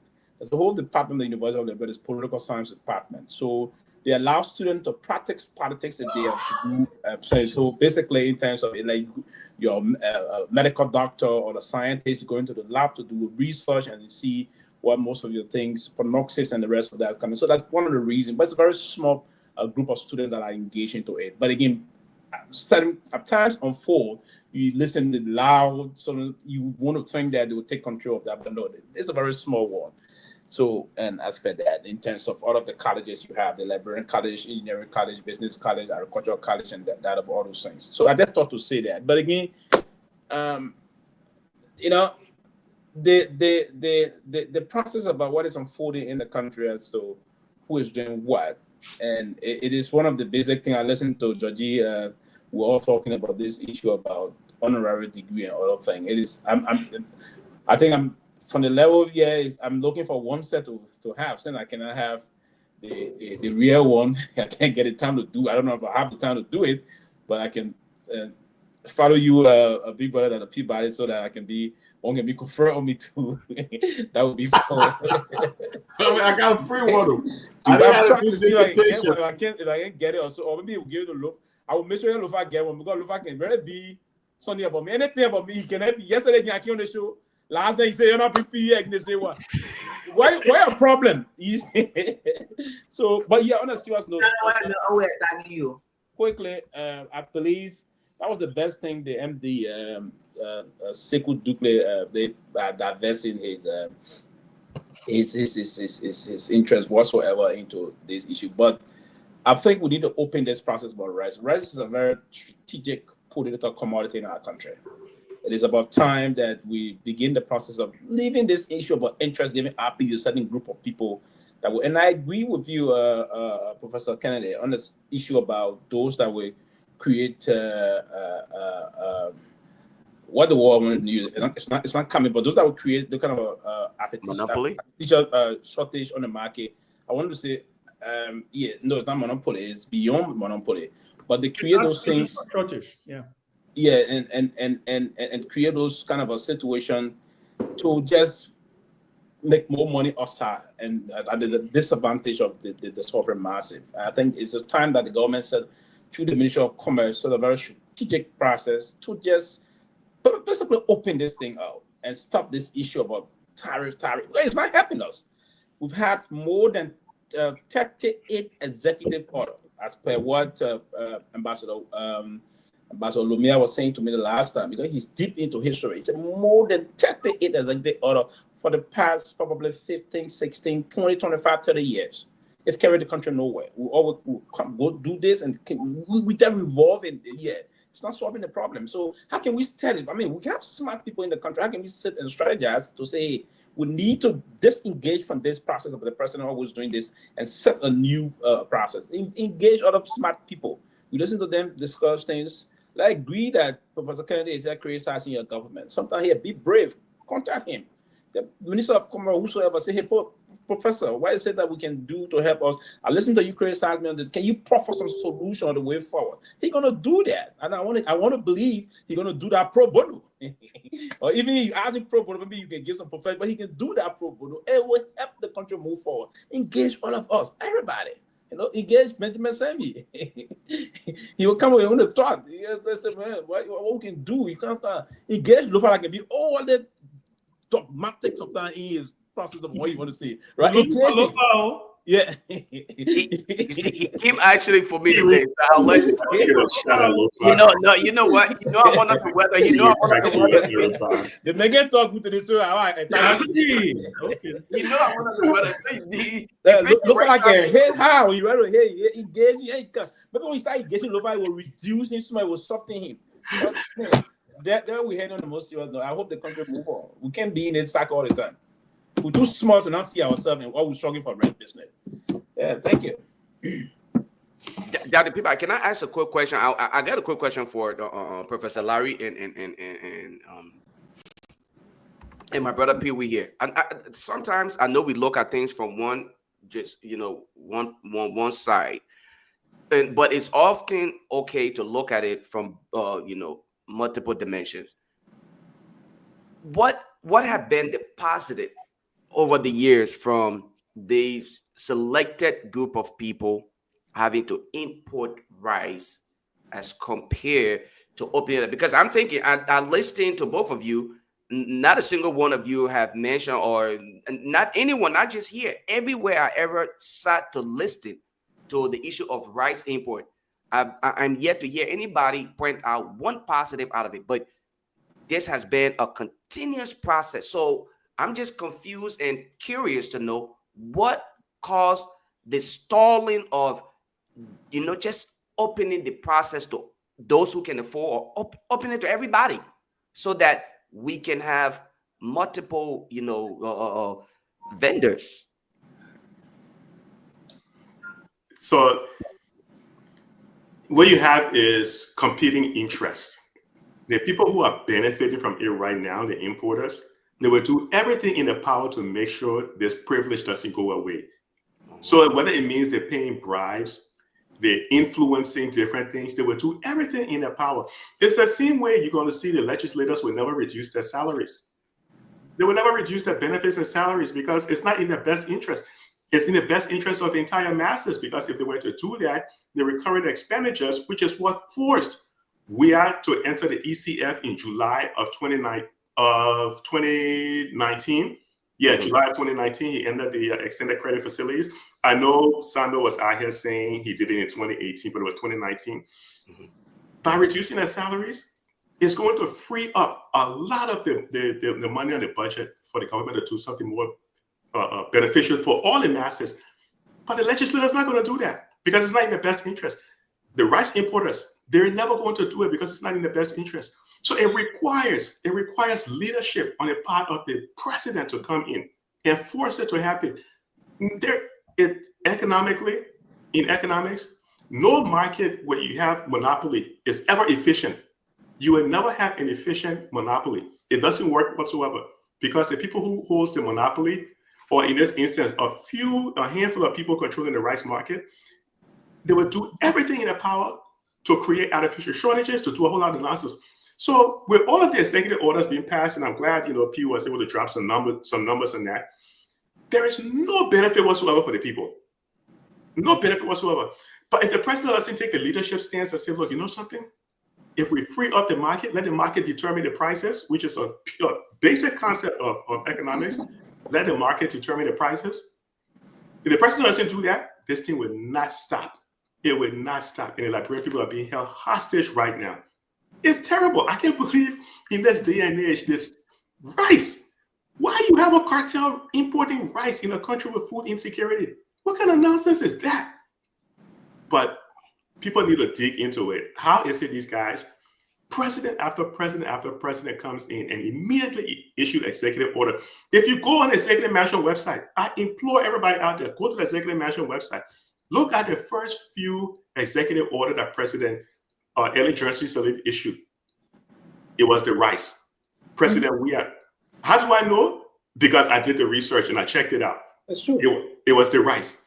President Boyka, the same thing. It's all rice. President Taylor, rice. President Doe, rice. There you go. So yeah, go ahead, Ben. So let me come in, and I have a slight difference of opinion. I think it all started because of the whole. First of all, rice is a political commodity in the country, right? That's the first thing we have to be cognizant of. Second, we all know what happened in 1979. And I think what has happened, and to answer your question, Prof, is what has happened is that we have been hostage to our reality and lack of political will on the part of successive governments after governments. I think every time a government comes into power, like you're right, there's a group of people, like you call cartel, whatever name you want to put to them. Because rice is such a political commodity, there is this fear that if you just open it up and allow the market to determine the price, people feel that you may run into problem, right? Because if the market does determine the price, it could fluctuate. It could go up, it could go down. You are at the behest, which is what, like you said, any normal or regular country should be, right? Because everything in Liberia has to do with rice. It is the reason why that's the reason why it's such a political commodity. So in an effort for the government to control the price, that's why you saw under the Myean administration, I think they had rice subsidy, where they were paying importers to keep the price at a particular price. And then I think at one point they ran into some trouble because I don't know, the subsidy money didn't get to the people or something happened, right? I think that's what has continued up to today. Solutions, I don't have all of the solutions, but I do believe that for a nation that is heavily dependent on rice, there are two things that needs to happen. We need to maybe get our people to understand that how do we wean our people off of parboiled rice from the perspective of that is not the only rice that you can eat. About 80% of Liberians, that's the rice of choice. And I think every time a government comes into place and I think the Togar government tried to do it, to say, you know what, we're going to focus more on local farming and local rice cooperatives that, country rice would be cheaper than parboiled rice. That's what eventually led to the rice riot.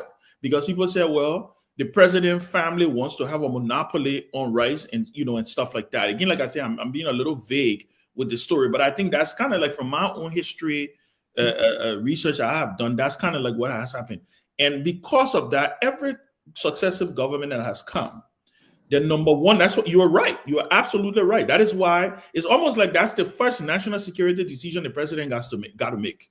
Because the people run to the president and they're scared the president. Mr. President, Madam President, we have to make sure we have this thing under control because the first thing that will cause problem for you. You see what happened to Togar in this country. The president being the president and saying, listen, okay, I don't want that issue. I don't want that problem, right? They feel that they have to do these things. It was President Taylor who at one point in time brought in place a rice monopoly. I don't know if Pewee remember this with George Haddad. It was because his argument at that time was, I need to know that we have rice in the country. I don't want a situation where I open this thing up and everybody say, Larry say he can bring rice, Ben say he can bring rice, Peabody say he can bring rice, but for some reason, when we get to go look at the stockpile, Ben has fallen short on his quantity that he should bring in, or Larry has fallen short on the quantity that he should bring in because of X, Y, and Z. Maybe funding, maybe the letter of credit did not go through. So the mindset, and again, like I said, this is not a defense of this policy, because I really believe it's hard time that we start to figure out an innovative way out of this. Two things would need to happen, right? Now, I don't know if it's possible where a vast majority of Liberians will wane off of parboiled rice, but they also have to understand that it's just like here in this country, right? There are grades of rice. Parboiled rice is cheaper than jasmine rice. Jasmine rice is probably cheaper than the rice that the people use for the one that I like to eat is the one that they use for the diabetic patient. It's jasmine, but it's parboiled. It's a little high up there. I think basmati or something like that is called, right? There are grades of rice. Until we get to the point in Liberia where people get to understand that these things are great. If you want ipusawa or parboiled rice, it's going to be a little more expensive.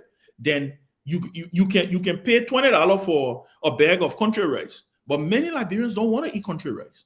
They are entrenched with this parboiled thing. So I think that has been the issue, and I think no government has been able to muster the political will because, obviously, of the mindset of the country. So I think that is what has given birth to this issue of, you have a small. Listen, they've made some progress. At least now there are 5 Liberian importers. Before, like Tomalin said, I think there was only 1. The rest was foreigners, Lebanese, and Indians and other nationalities. So they have made some progress. But I think ultimately you are absolutely right, Prof, that the goal should be that we should find a way out of this, that we should get to the point where we focus more. Government should probably invest more. I don't know if parboiled rice grow in Liberia? I don't know, right? But the parboil, that's a process of doing the parboil.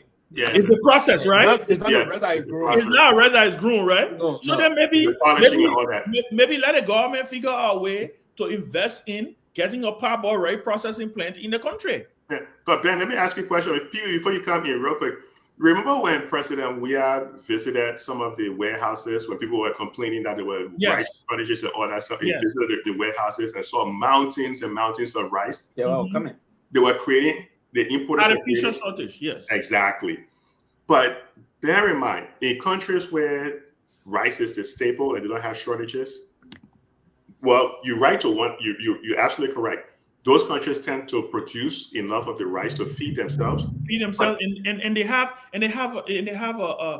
a balanced diet. A diverse diet. Some of them eat. Yeah, they have diverse. That's the word. Yeah. They eat cassava. They eat yams. They eat wheat. They eat, our own. If we eat rice, we eat. So you're right. So part of the solution is we got to change our diet and have a diverse diet to not just rely solely on rice. Part of it also is you will have a lot more people engaged in the rice importation initially, but then you nailed it. The strategy is not just one. It's not just, doing away with the cartel. And Pewee, my apologies, I'll swing it to you in a second. It's not just doing away with the cartel. It's changing the diet so people can eat a variety of different food, not just relying on rice. It's also, at the same time, concurrently, you need to start working on mechanized farming. Why is it we have such a rich soil, but we can't grow enough to feed ourselves? That is the issue. It's absolute. Why don't we have the agriculture thing over in the University of Liberia? The students coming out, they don't have a solution to this thing after all these years. And Doc, if Prof, let me ask you a question right quickly. I beg you. You think if the president and the government come out and say, look, we give you guys the next 3 years. Like I think do try it. Remember when Doe said that he said after 1980 there'll be no what? I'll talk about Doe. After 1980 there'll be no Pusa arrest. Somebody said it, one of the president. But if you come out and say, well, we give you up to 2030.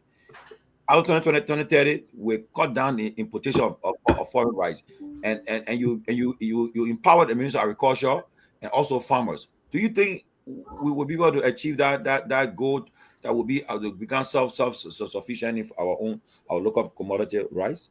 We can do that thing in a very short period of time it has to do with the right leadership. It has to do with the people you put in charge. It has to do with a number of things. When you start putting your family members, your relatives, your best friend, and people like that in charge of areas where they shouldn't be, you will end up in a situation where you can go 40, 50 years and you can feed yourself. You're food insecure. This is what happens. But we have the resources. The money is there. Because if you look at the nonsense that HPX is doing to raise billions and billions of dollars to go, I mean, it's mind-boggling. But Chief, to answer your question, if the president shows the leadership, lay down the law, we're going to focus on building the agriculture sector. He can get the funding for it. Because if you look at the budget doesn't have a whole lot for agriculture. The agriculture is actually relying on aid from the World Bank, from USAID and other international partners. They're not relying on the agriculture, the budget for that. But in this day and age, with AI, you can build a model to actually change the food insecurity in our country. Artificial intelligence will do all of the hard work in terms of crafting all of the strategies you need. But you can't just rely on AI because it might give you the wrong answer. You need to have people who are smart enough to interpret it and to maybe even write the language in order to produce the correct answers.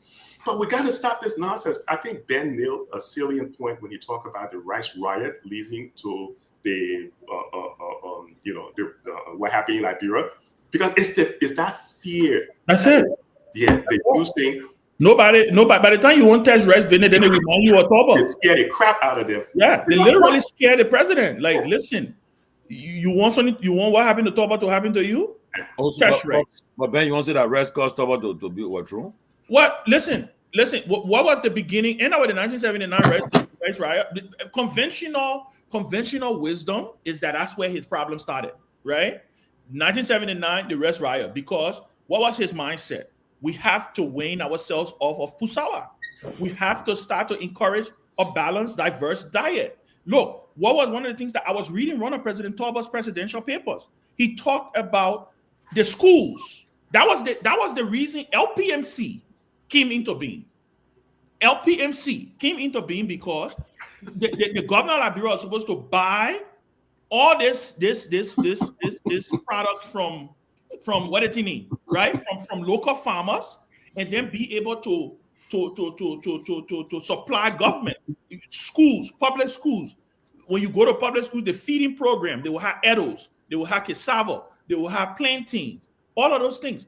What did the progressives do? What did Barcos Mafia say? The reason the president is doing the thing is because his family is a rice importer, or he got a big farm in Belefana and he wants the government to buy rice from himself. So every president that comes, I saw this thing. Listen, I know, I remember this. I was what, 16, 17 around President Taylor, when I remember a meeting where they literally, and that was when President Taylor said, we will issue a monopoly, and he gave the monopoly to George Haddad, Bridgeway Corporation, and said, at least I know if there is a rice shortage, one person I can go to, and I know this person didn't do what he was supposed to do, and if you're not living up to it, I give it to somebody else. When Ellen came in, Ellen opened it up a little bit. She tried to open it up a little bit, but they scared her too.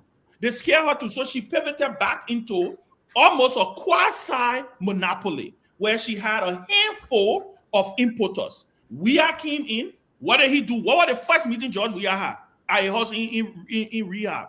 What rice importers meeting? He told them, he said, y'all will have to bring the price down. You bring the price down, we'll not get your IPD.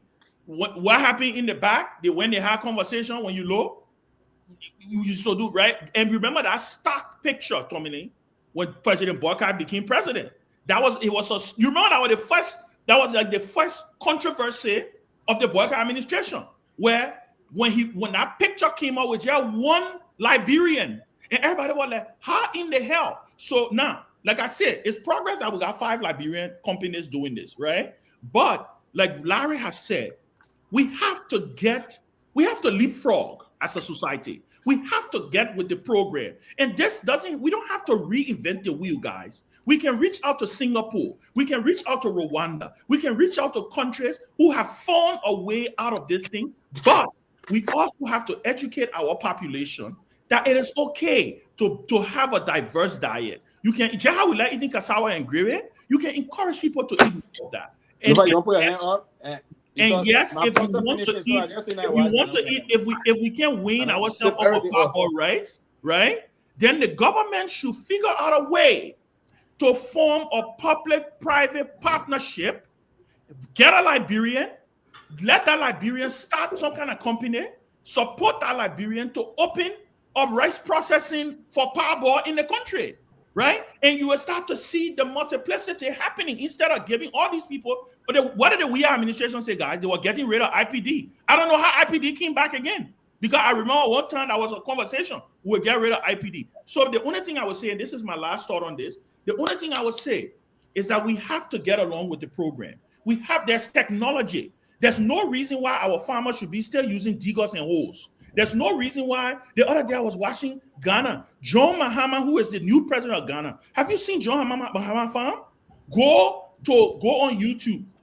Mechanize, yams, soybeans, different things. Until we get to that, we'll continue to have this conversation. It's like everything else in Liberia. We talk about it, but we don't do it. Pewee, come in. So Dr. Peabody, I think everything I want to say because I'm gonna let Jeff but let me say what. Okay. But Pewee, maybe you can add this to your thought though. Let me ask this question. You can add to it. Yeah, go ahead. So my question, because I listened to Professor Larry and all of you here, I did not hear anyone speak of how agriculture have been incentivized to encourage more people to join that process. I know we say let us create other food produce. That's a good point, though. How have we really incentivized? Because even in the United States here, agriculture, some of the richest people in the United States are folks who are doing agriculture. Have we thought of trying to incentivize that aspect of the economy or the country, so that people can see reason to gravitate towards that? That was just my question. Go ahead, Pewee. Maybe we can kind of think about that too. Thank you. I think I don't want to use the word vehement, but let's say disagree with everything Ben said on a serious note. That was a lazy process that Charles Sitter did. It was a terrible thing he did. He was trying to allow he and George had to do business to get rich. That was I support Taylor. But did I say it was the right thing to do? No, I'm coming. I'm coming. Why he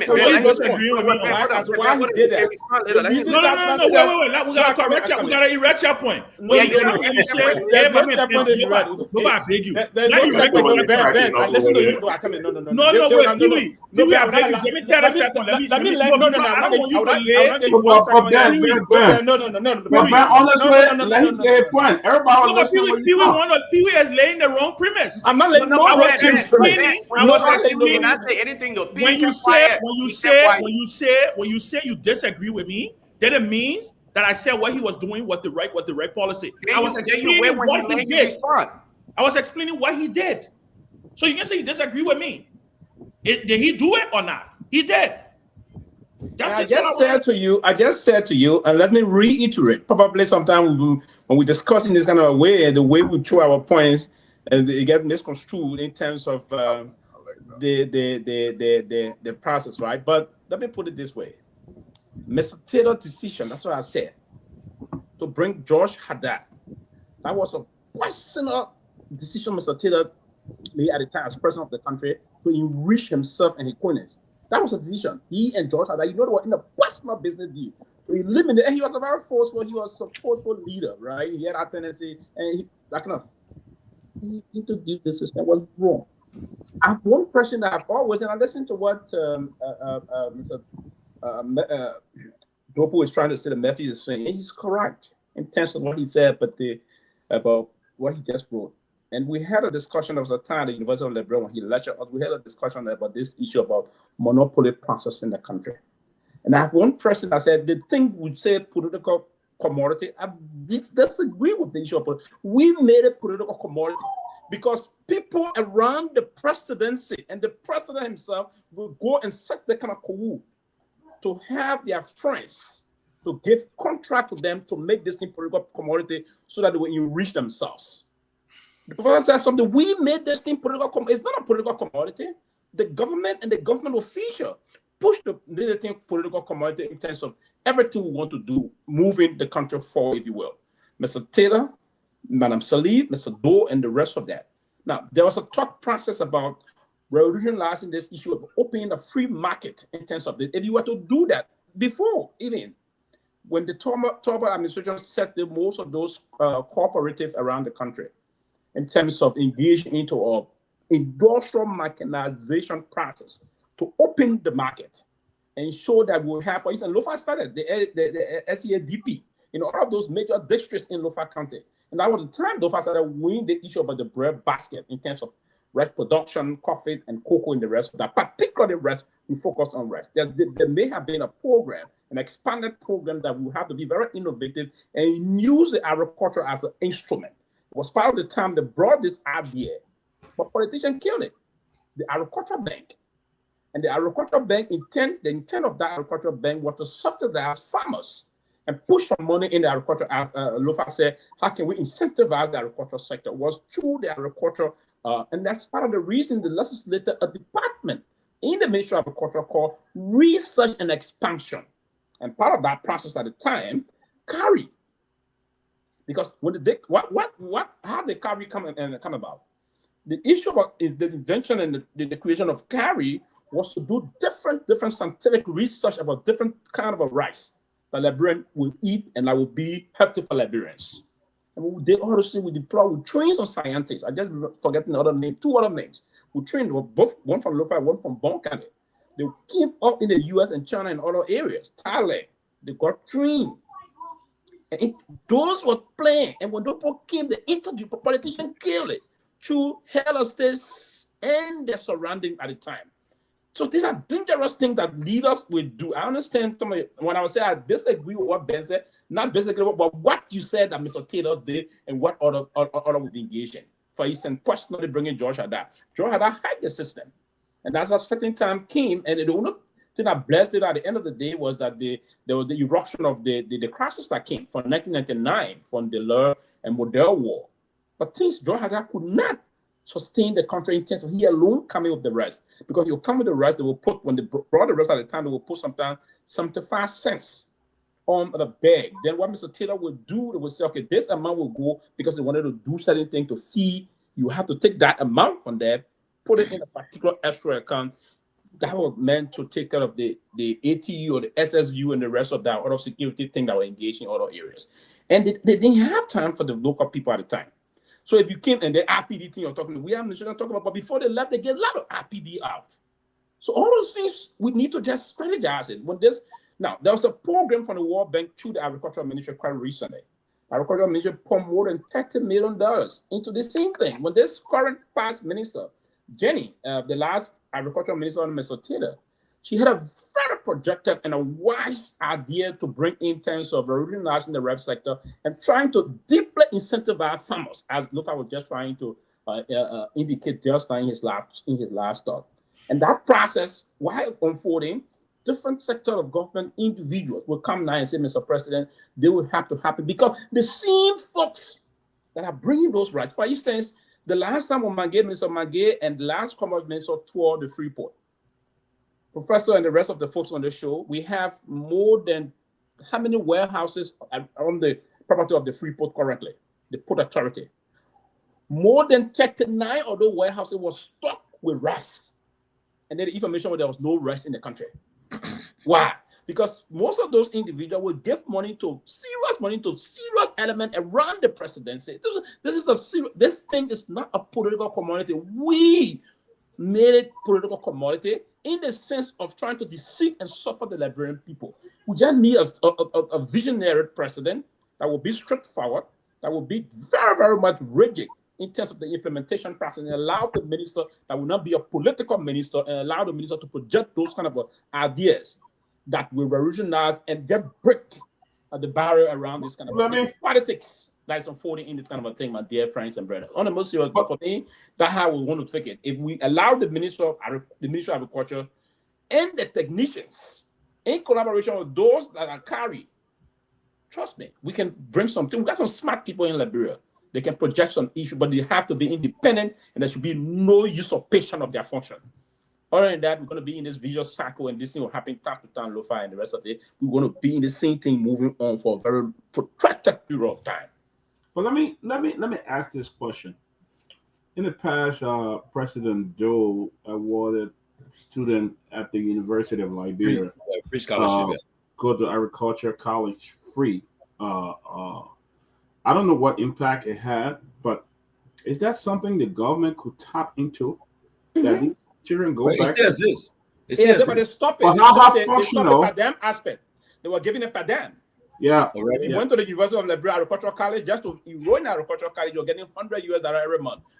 The pay of school fee, they get you $100 every month. So how does that wean us? How does that make us self-sufficient in food? Okay, yeah, it does.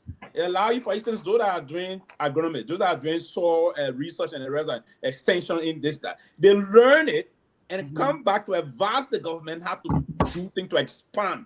And then the government don't take their advice. And that's the problem. Okay, so then we're saying the same thing. But that's why in the end of my conversation, I said we have to leapfrog. We have to take advantage of technology. We have to use, and we also need a president that will muster I said it very clearly on the show, that we need a president that will muster the political will and not be afraid that when his advisors or her advisors come to her or him and say, oh, you take time you enter the Togar, yes, and then they capitulate and go back to the I agree with you on that one. But the problem I always been, as I was told by a lot of people within the circle, that the minister, the agriculture minister, the president, and so I think the commerce, and what were the case? I think the commerce and agriculture minister, one of these ministers, the benefits from that, if you notice, right, the price of rice, it always fluctuates between that $1 mark. Okay, but that's what I'm about to say. The commerce minister. Yeah, when they say that $1, right? That dollar that you dropping the price of rice, that dollar goes somewhere else, somewhere else. So that dollar that you dropping for bringing rice price down, but when it happens, so that the consumers will pay the price for it. Yes. If I bring a rice in the country, I want to make a profit. Yeah. So you think I'll bring my rice, then I'm giving your president and your minister so now it will say 75 cents. Yeah. A bag, right? Probably kind of tonnage of rice and multiply that. So maybe let hear from Kehleboe, who the farmer. Well, let's wait. Let's see what the Peabody is done first, though, and then we'll go to Johnny Kehleboe. I'm done. I just needed to ask one more question. How functional is the agriculture college at the University of Liberia at this time? If people don't enroll.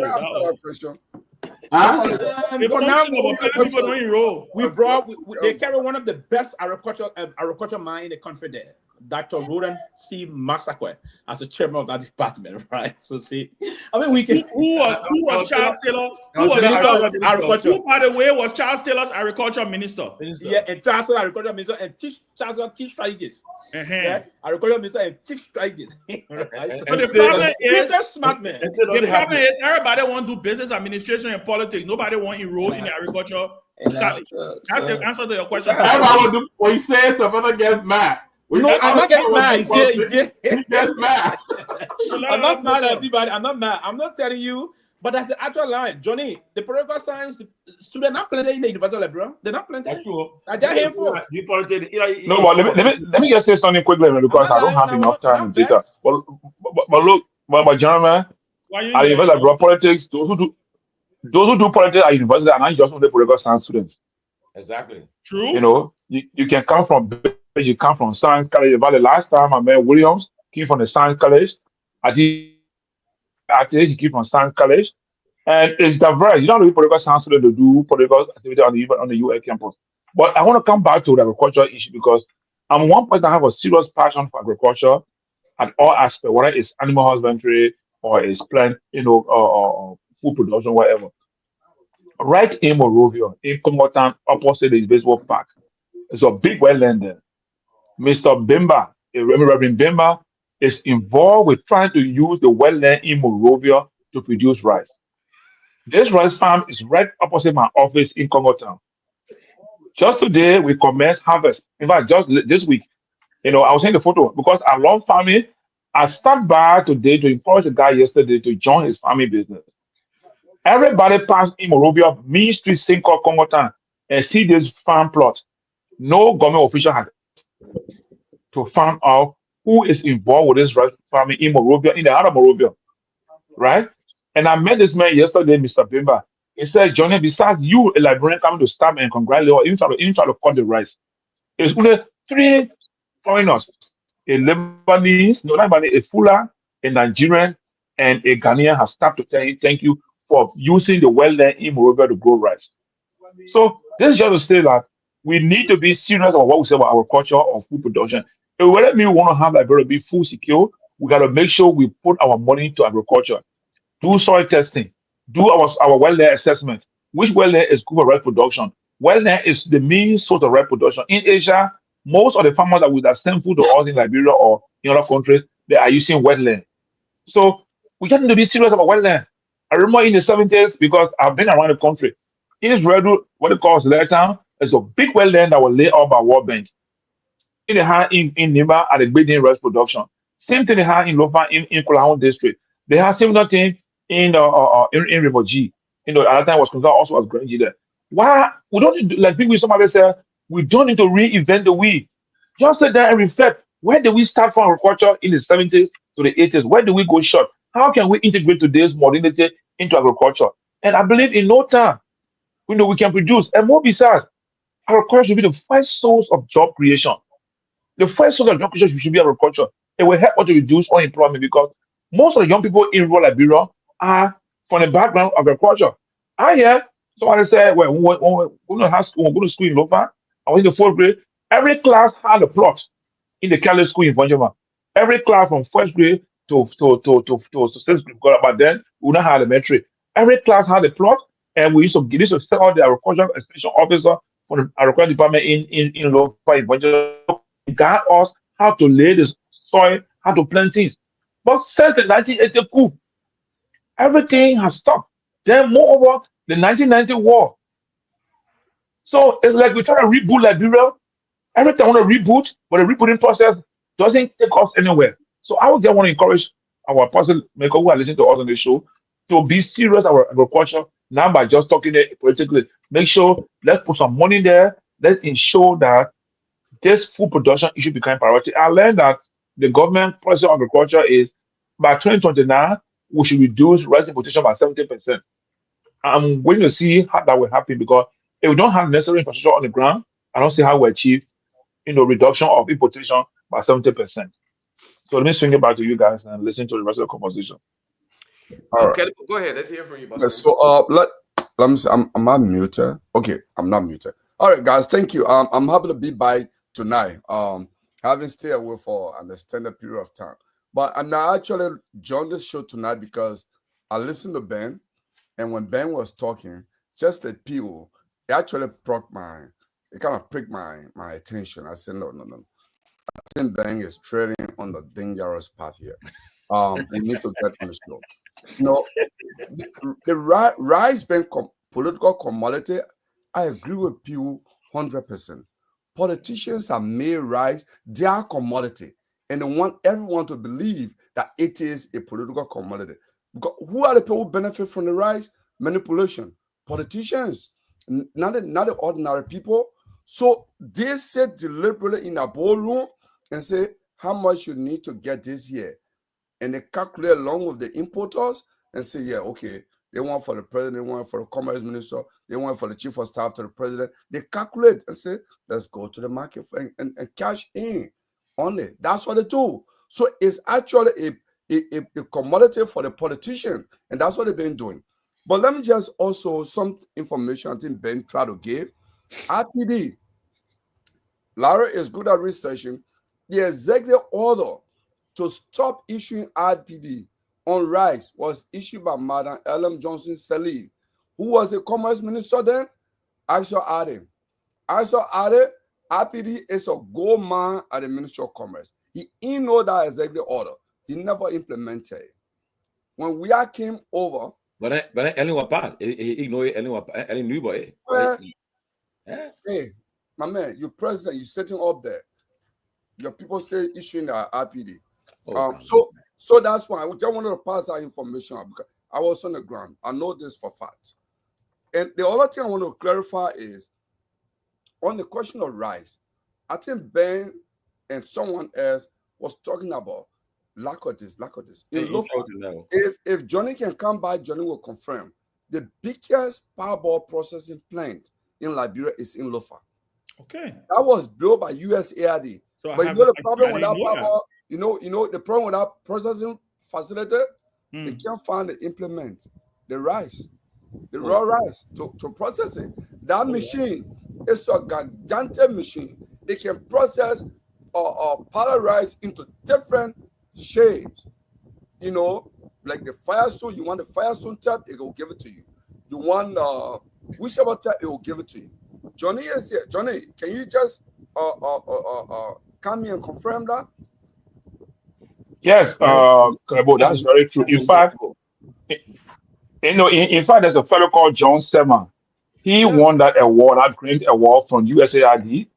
And what is in Lofa is to support the local farmers to do mass production of rice. Because for no one can produce rice while using the collars and hose and satisfy that machine. That machine capacity, collar and hose cannot satisfy. You need mechanized wetland rice production to process the rice. It's a big machine. USAID spend millions of dollars on that. They put it in Lofa.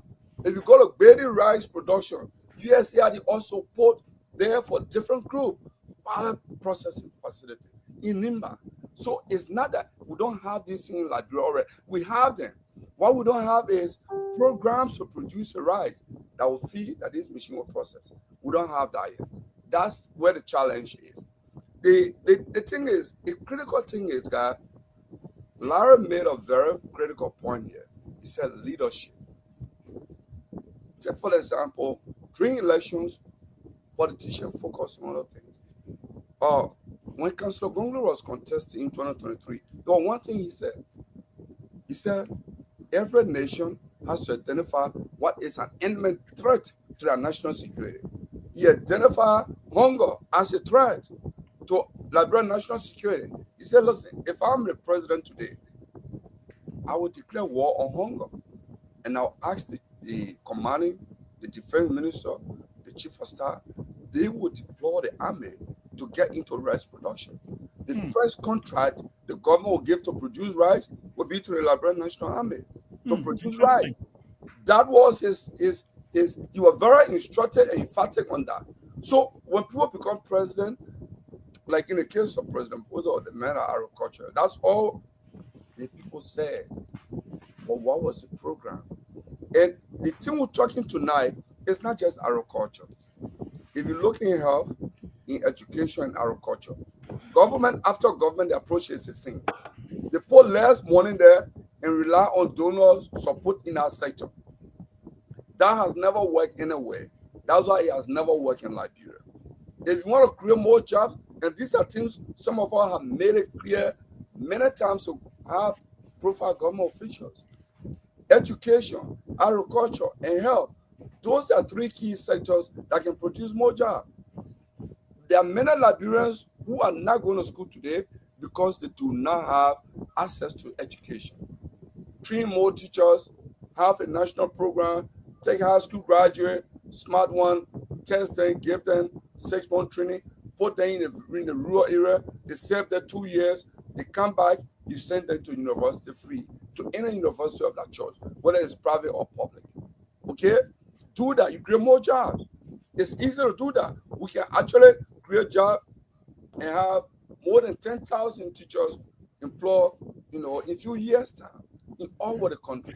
We can do the same thing in health. There are many places, many villages, many towns that government does not have facilities because you have not focused on that.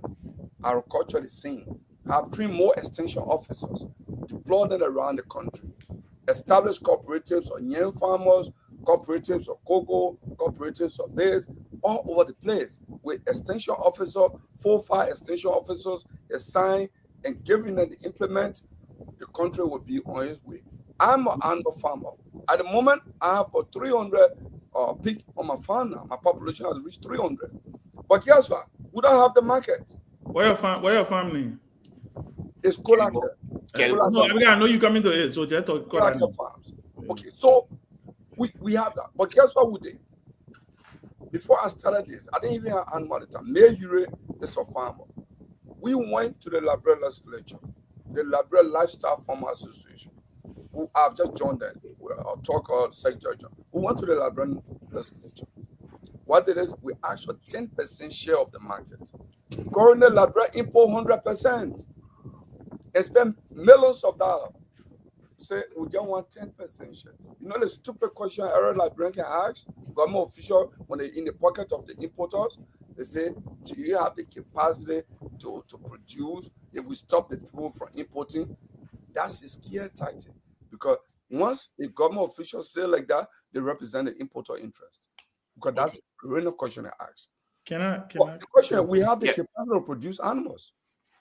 We do have. You have more than 1,000 animal farmers in Liberia that you pull it together and you get slaughterhouse will be enough to supply frozen meat on the market. But we don't have that facility. I'm spending on average $600 every month just to feed my pigs and cow. Now I have little bit of cow there. Okay, so Ben asked you a question and then we'll go to Professor Larry and Abu. Kehleboe, you're making money, remember, leave people. But let me say this. First of all, I don't understand why everybody say, oh, I was treading your dangerous path. That's the first thing. But let me state for the record, I was only explaining and giving a chronological order of what has happened because the conversation initially started, and I think it was Professor Larry, and he's right on the show. I think in the end, he agreed with me when I said, this is what has led, because the question was, why are we where we are? And that's all I was trying to do. Secondly, rice is a political commodity. I don't know why y'all keep saying it's not. Every country has a political commodity. Every country does. In Sudan, you know what it is? It's bread. Bread is what overthrew Omar al-Bashir. Political commodity of the United States. What do you mean? Oil. You want to try America? Try the oil. They will overthrow your government. So let me say this, guys. This notion that, and when we say it's a political commodity, it's not an encouragement for government or successive governments to continue to do what they're doing. If rice was now a political commodity, we wouldn't see women climbing on fence, jumping over barbed wire, looking for rice. Have you ever seen that? Have you ever seen that happen? Have you ever seen that happen? That does not make a political commodity. Let me finish.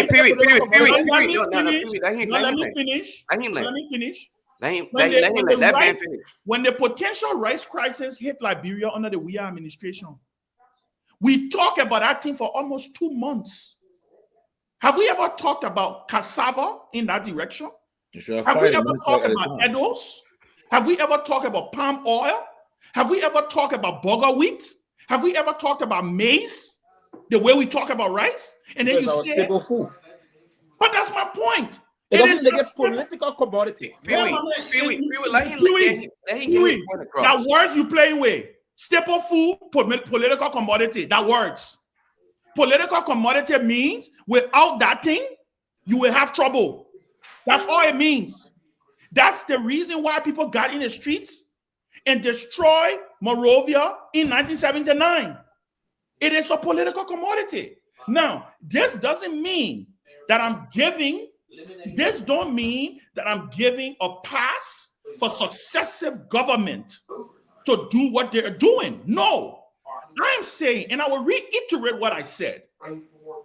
What I said was, we need to leapfrog in the 21st century. Professor Larry is on this call. He's right here on the show.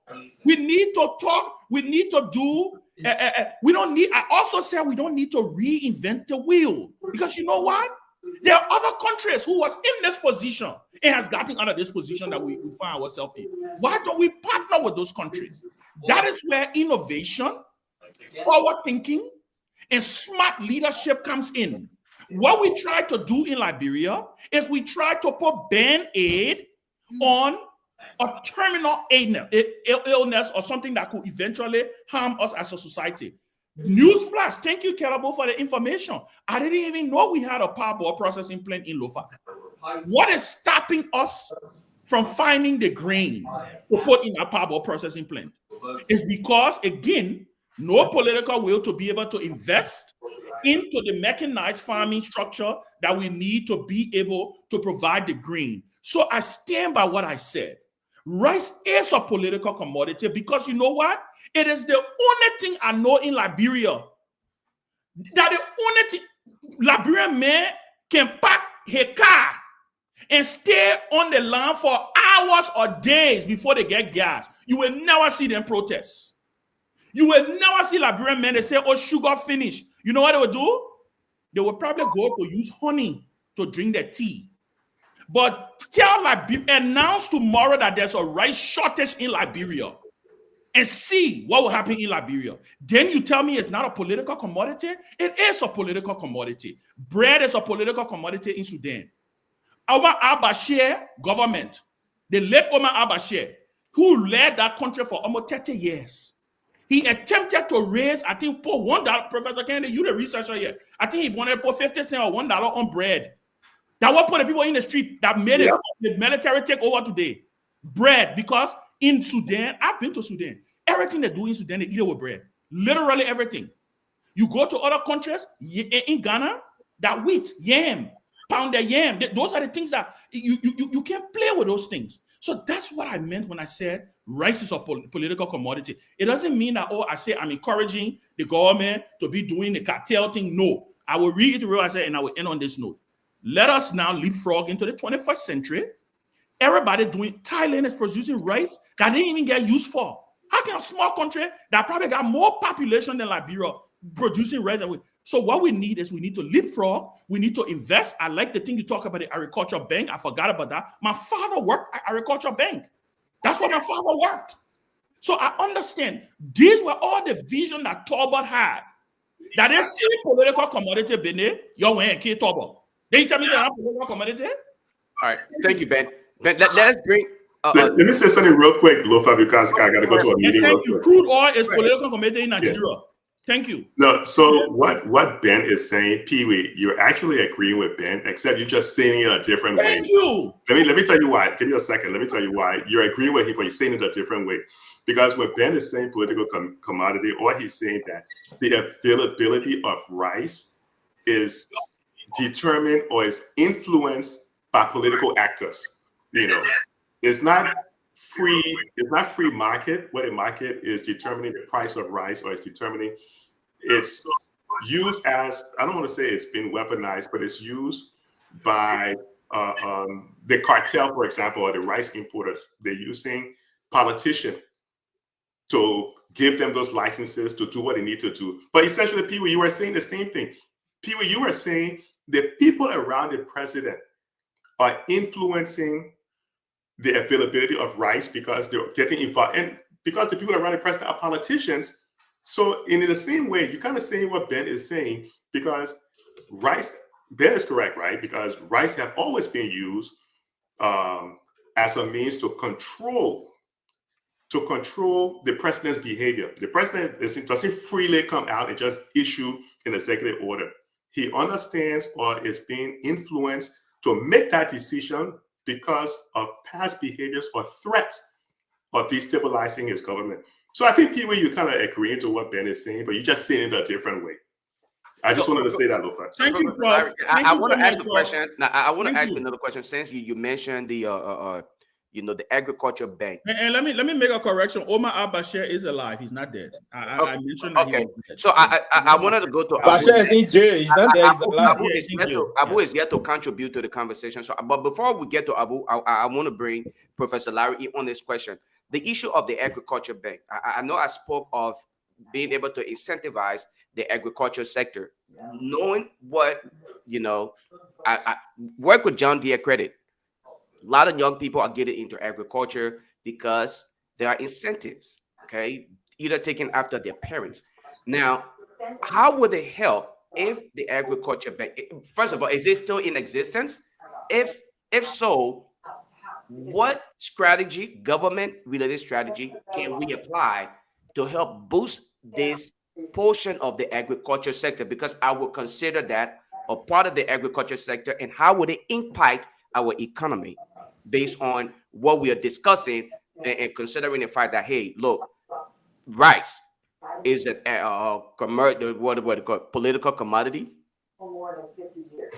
So if they're trying to restart the agriculture bank, but So it's not in existence now. Yeah, if they successfully started an agriculture bank, it would be a game changer. But knowing Liberia, rather than put someone competent in that position to lead the bank, they would more than likely put a political actor in there. They'll probably put a family or friend or close confidant. They will not put a competent person in there. The reason why you need an agricultural bank, and this goes back to what my brother Ben was saying, if you wanted to kind of push the conversation forward. What we did over here in the U.S., and I say we because we used to trade. I used to be involved in the the trading of farm notes, right? So there's a bank. It's called the Federal Farm Credit Bank. A lot of the institutions, like over here, Fannie Mae, Freddie Mac, they are quasi institutions. They're not really owned by the government, but they're backed by the government. These are private entities, but the government support them. The same thing with the Federal Farm Credit Bank. What the Federal Farm Credit Bank does is it issues loans. It offers equipment. It provides lease to equipment. So the mechanized farming you see happening in America is because those farmers that are part of this Federal Farm Credit System, they're given the financial support to take loans, purchase the equipment or lease the equipment they need to go ahead and boost productivity in their farm. If you were to do the same thing in Liberia, and how do they get the money? They get the money because they use sometimes the crops, the products from the farm as collateral. The FFCB has very strong credit rating. They have AAA credit rating from the big three, right? Don, Moody's, and Fitch, right? Not Don and Bradstreet, S&P, Standard & Poor's. But they have very good credit rating. So if you wanted to really take the conversation forward based on what Ben was saying, if you want to move you need to start the agriculture bank. But where are they going to get the money from? The initial seed capital to start it. Because the government is actually technically is broke. They really owe a lot of money. But if you get the money in there, make sure you put someone highly technical in there who understand international finance to be able to raise the money and give loans to the farmers. Don't just give loans to the farmer and then wash your hands, right? Because there is something called you have a moral responsibility to make sure the farmer doesn't take that money and go do some other nonsense with it. Because then the money that you borrowed to lend to that farmer, the farmer doesn't pay it back, your money will dry up and you will not grow the agriculture thing.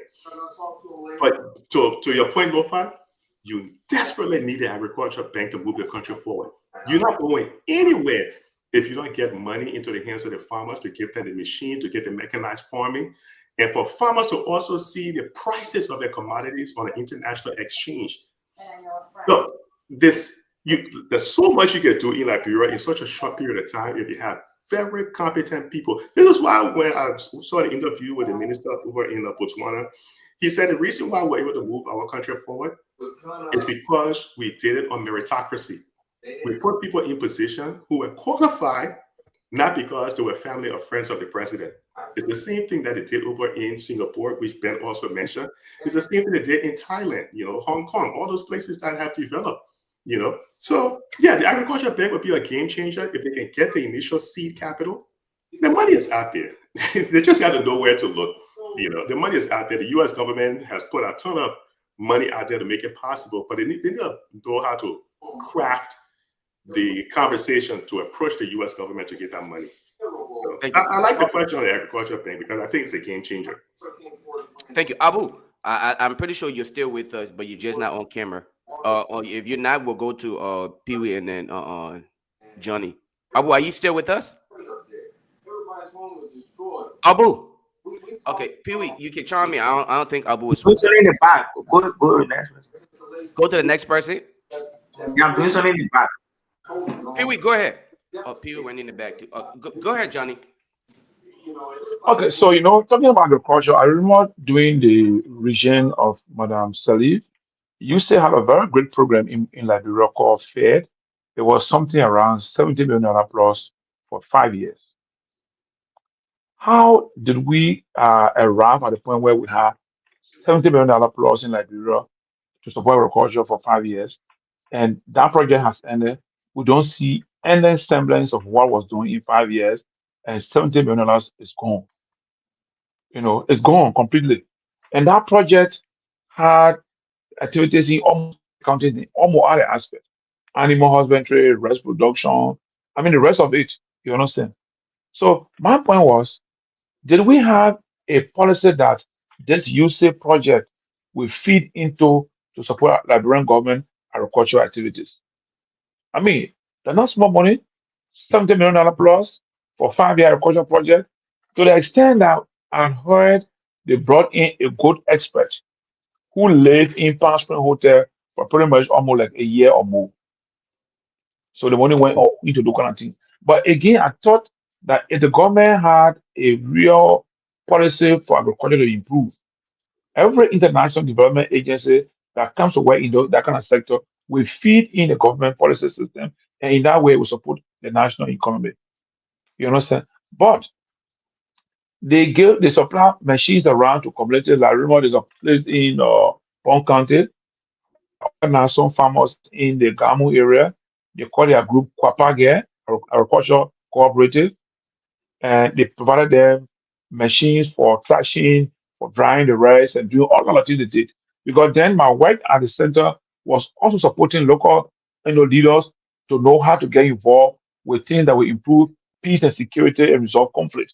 So agriculture was one thing that will also follow our way to support local people to understand how they can form cooperative among themselves to ensure that the community is full secure.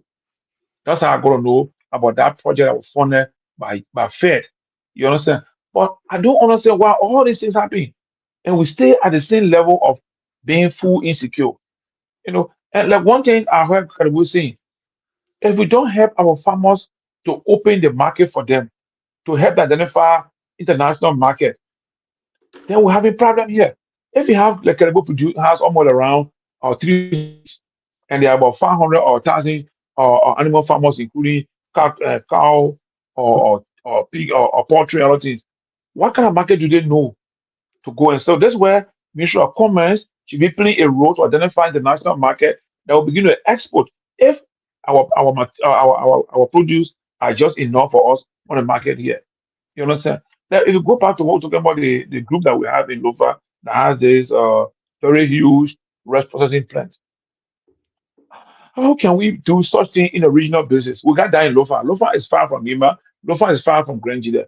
Can we do one of that also in the eastern region, maybe in Israel or in Fish River G? And that's one part of Liberia that also has enough wetland and good soil for rice production. If rice, like I was hearing about it, if rice is actually a political commodity or our staple, and we're gonna produce it, feed ourselves, and put it to the market, we have to show that agriculture is just not by people, but it's by practical. And we're gonna ensure that every county, every region of this country is doing something to produce food that we eat. Cassava, edibles, and the rest of it. You understand? Like Ben said, we don't talk more about cassava and edible, but I know that if you go to Nima, you see a farm in Nima, that Nima farm has more cassava in it than rice. If you go to Basa, you see a rice farm, you see more cassava growing on the rice farm than the rice. The only place you see more rice grown, on a whole farm is Bong, Bapolu, Lofa. Most of other places, their next food is cassava. In Nima, that's chibi. In Grand Bassa, that's the fufu. You understand? So we just need to find a way where our local farmers are supported, Lofa said. We need to incentivize agriculture and not just food production, even husbandry. The animal husbandry, people producing pigs, producing poultry farm here, and poultry farm is important for us. And can you imagine the oranges now you find in Morovia are from Sierra Leone and Cote d'Ivoire? No one in Liberia has even an acre of orange farm in this country. No one. I challenge the agriculture ministry to tell us what part of Liberia has an orange farm of 1 acre. But the oranges you found today in Morovia on the market, they're from Sierra Leone and Cote d'Ivoire. Thank you. You understand? So I mean, we discuss this thing, but it's important for our policymakers to follow this conversation. Don't see us as being antagonistic, but see us as helping to open up the discussion so all can make Liberia better. Because once there's enough food in the market, it will be stable. Very stable. I mean, I remember in Cote d'Ivoire, when we had all the recession around the world. Cote d'Ivoire, the next one recession compared to what happened in other countries because the agriculture sector was strong to support that. Thank you. Thank you. Listen, Kehleboe, come in with yes, that so we can if jump I to the can next just make topic. comment on this, I think I don't know whether it's Lofa or someone else made a comment here about the minister. No, it was Johnny. Johnny said the minister of agriculture said by 2029 they want to cut rice importation by what 70%. Yes. So Yeah, 70%. here's what I will say. The approach of the current minister of agriculture. Should I say the approach of the current government? So, since the minister was not elected, I don't want to put it on him. The approach of the current government in agriculture, for me, is a little troubling because I'm now an agriculturalist, but I've been around farming issue. I've ventured around making farm of different types. So, I know some of the challenges facing farmers, because I'm on the front line. I see it. I've traveled places, and whether it's cassava farmer, I know last year, last year, no, 2023, I planted about 5,000 hairs of cassava, So it was a small area, just in the Mount Bagley area, and I managed to get everything cultivated. It was very resourceful to help my kids feed themselves. But here is a challenge. The minister or the government focus is on mega farm. Like in Lofa, we have that rice processing farm, equipment. In Bealded, we have that. The minister wants, for example, in animal husbandry, to bring some Indians to give the right to produce, to establish animal husbandry, like Firestone type of establishment, raise animals in Liberia using whatever modernized process, and then export it to other countries. Okay? If you do that, you are really suppressing local farmers. Because in terms of capacity, there are people in Liberia now that if you give them the same support, they can produce enough animals for the market. You just need to process it. Like I went to 3 supermarkets in July. When I went there, I spoke with 3 managers, and not all of them were very receptive, and I was shocked. I went to the one at EAW Junction, and I went to Stop and Shop. Then I went to a Habel on Rhino Street. They all were receptive. They said, "Here, Mr. Khan, Chief, if you get a butcher, professional butcher, cut your meat in this size, weigh it, package it this way, label it, come, we'll put it on the shelf for you, we'll sell it. You come with all pricing, we'll put it there, we'll sell it." So what I need is equipment and a professional or trained butcher that will butcher my animals. Okay? I don't have that capacity. So if government give me such capacity, such help, and say, okay, we'll bring the equipment, not just for you, but maybe we'll put it in a centrally located place where small animal husbandry farmers can bring their animals every week, slaughter, and then take it to where they want to market. Or we can even help to package it for them, and then they take it to wherever they have made arrangement for the shelf. Those are ways to do it, but they want to focus and say, we are brought in $10 million investment today. How is that going to help, my deeper children on the market there? No. How is it going to help Nyenwolo children? No, it's not going to help them. You're just going to have these Indian, what I should say, investors pass through Liberia and make millions of dollar profit outside. In Liberia today, I want to just end on this note. To bite what I'm saying, in Liberia today, I'm in a group. There's a Liberian guy they call him Douglas. He's actually from Ban Nimba, but I think he got some link with Bombay County. So Douglas is actually in Tomalin area there, right after where the immigration checkpoint is when you're going to bomb me? Clay. Somebody you get it. Right after Clay, you take the road on your right and go to his farm. That guy is the largest vegetable farmer in Liberia today. You know, he's struggling. He's looking for market now in Europe. The first time Gofao started in the market, you know how many watermelon, waterbear, a loom, he produced 2,000 one day. He harvested 2,000 watermelon. He took it to Monrovia, all the supermarket. You know, the Lebanese guys are no market. They refuse to take it. They say they have the agent that can supply them because they want to bring him down to the price. Wow. So he said he took a bike. He got a video there. He all sat on his farm and said, I prefer to get rotten or I give it to the community people to eat than to give it to the Lebanese man at a price that he would be making more money than I put in. Okay? And I'm a victim of that.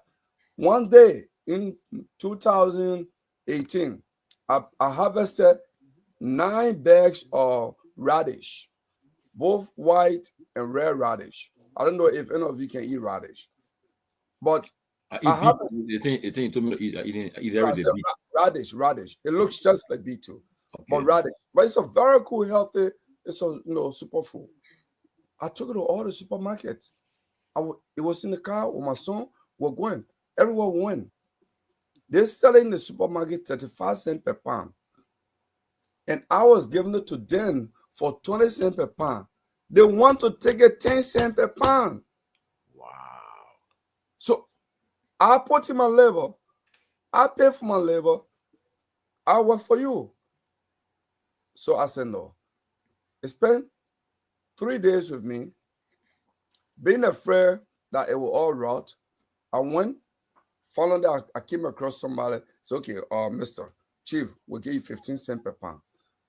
They took it for 15 cents per pound. They are going to sell it 35 cents per pound in the supermarket. So at that day, I told my son we'd never produce radish anymore in the country. That's it. Lofa, quickly before you go to the next topic, Lofa. It's the challenge farmers face. So government wants to bring big players instead of focusing on the macro things that are hurting small farmers. People with capacity to produce. I can tell you, knowing what I know about pig production today, in 1 year time, in fact, once your pig population reaches certain level, Lofa, you can cross pig almost every week. Okay? Once you have the right kind of nutrition and what have you and care, you'll be dropping, right? And you'll be selling. You don't have to wait for the pig to be this big. You can sell it even when they are 5 months old, 6 months, you can slaughter them. But we can do it. But government wants to bring more in. They want to bring big rice farmer instead of putting local farmers to supply the plant in Lofa and in Bealded. Well, Lofa, before you go to your next topic, Lofa, I was just informed that the Food and Agriculture Organization, they told it's not only they told the Ellen government, they told the We Are government, and it's telling this government now that if I think they said 70% of the national budget, if they allocated appropriate for agriculture, they will give that, I think, $100 million. I think so they will match it, something of that nature.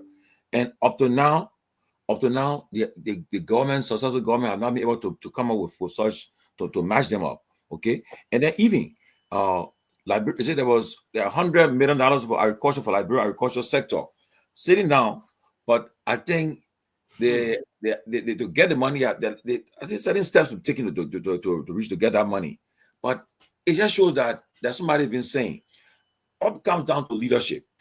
Because if the national leaders were interested in the agricultural sector, they would do everything possible to make sure we get that money. But because we're not focused on that, it's not our priority. This is what we find ourselves. Because honestly, there's no reason why I'm listening to Johnny and Kehleboe.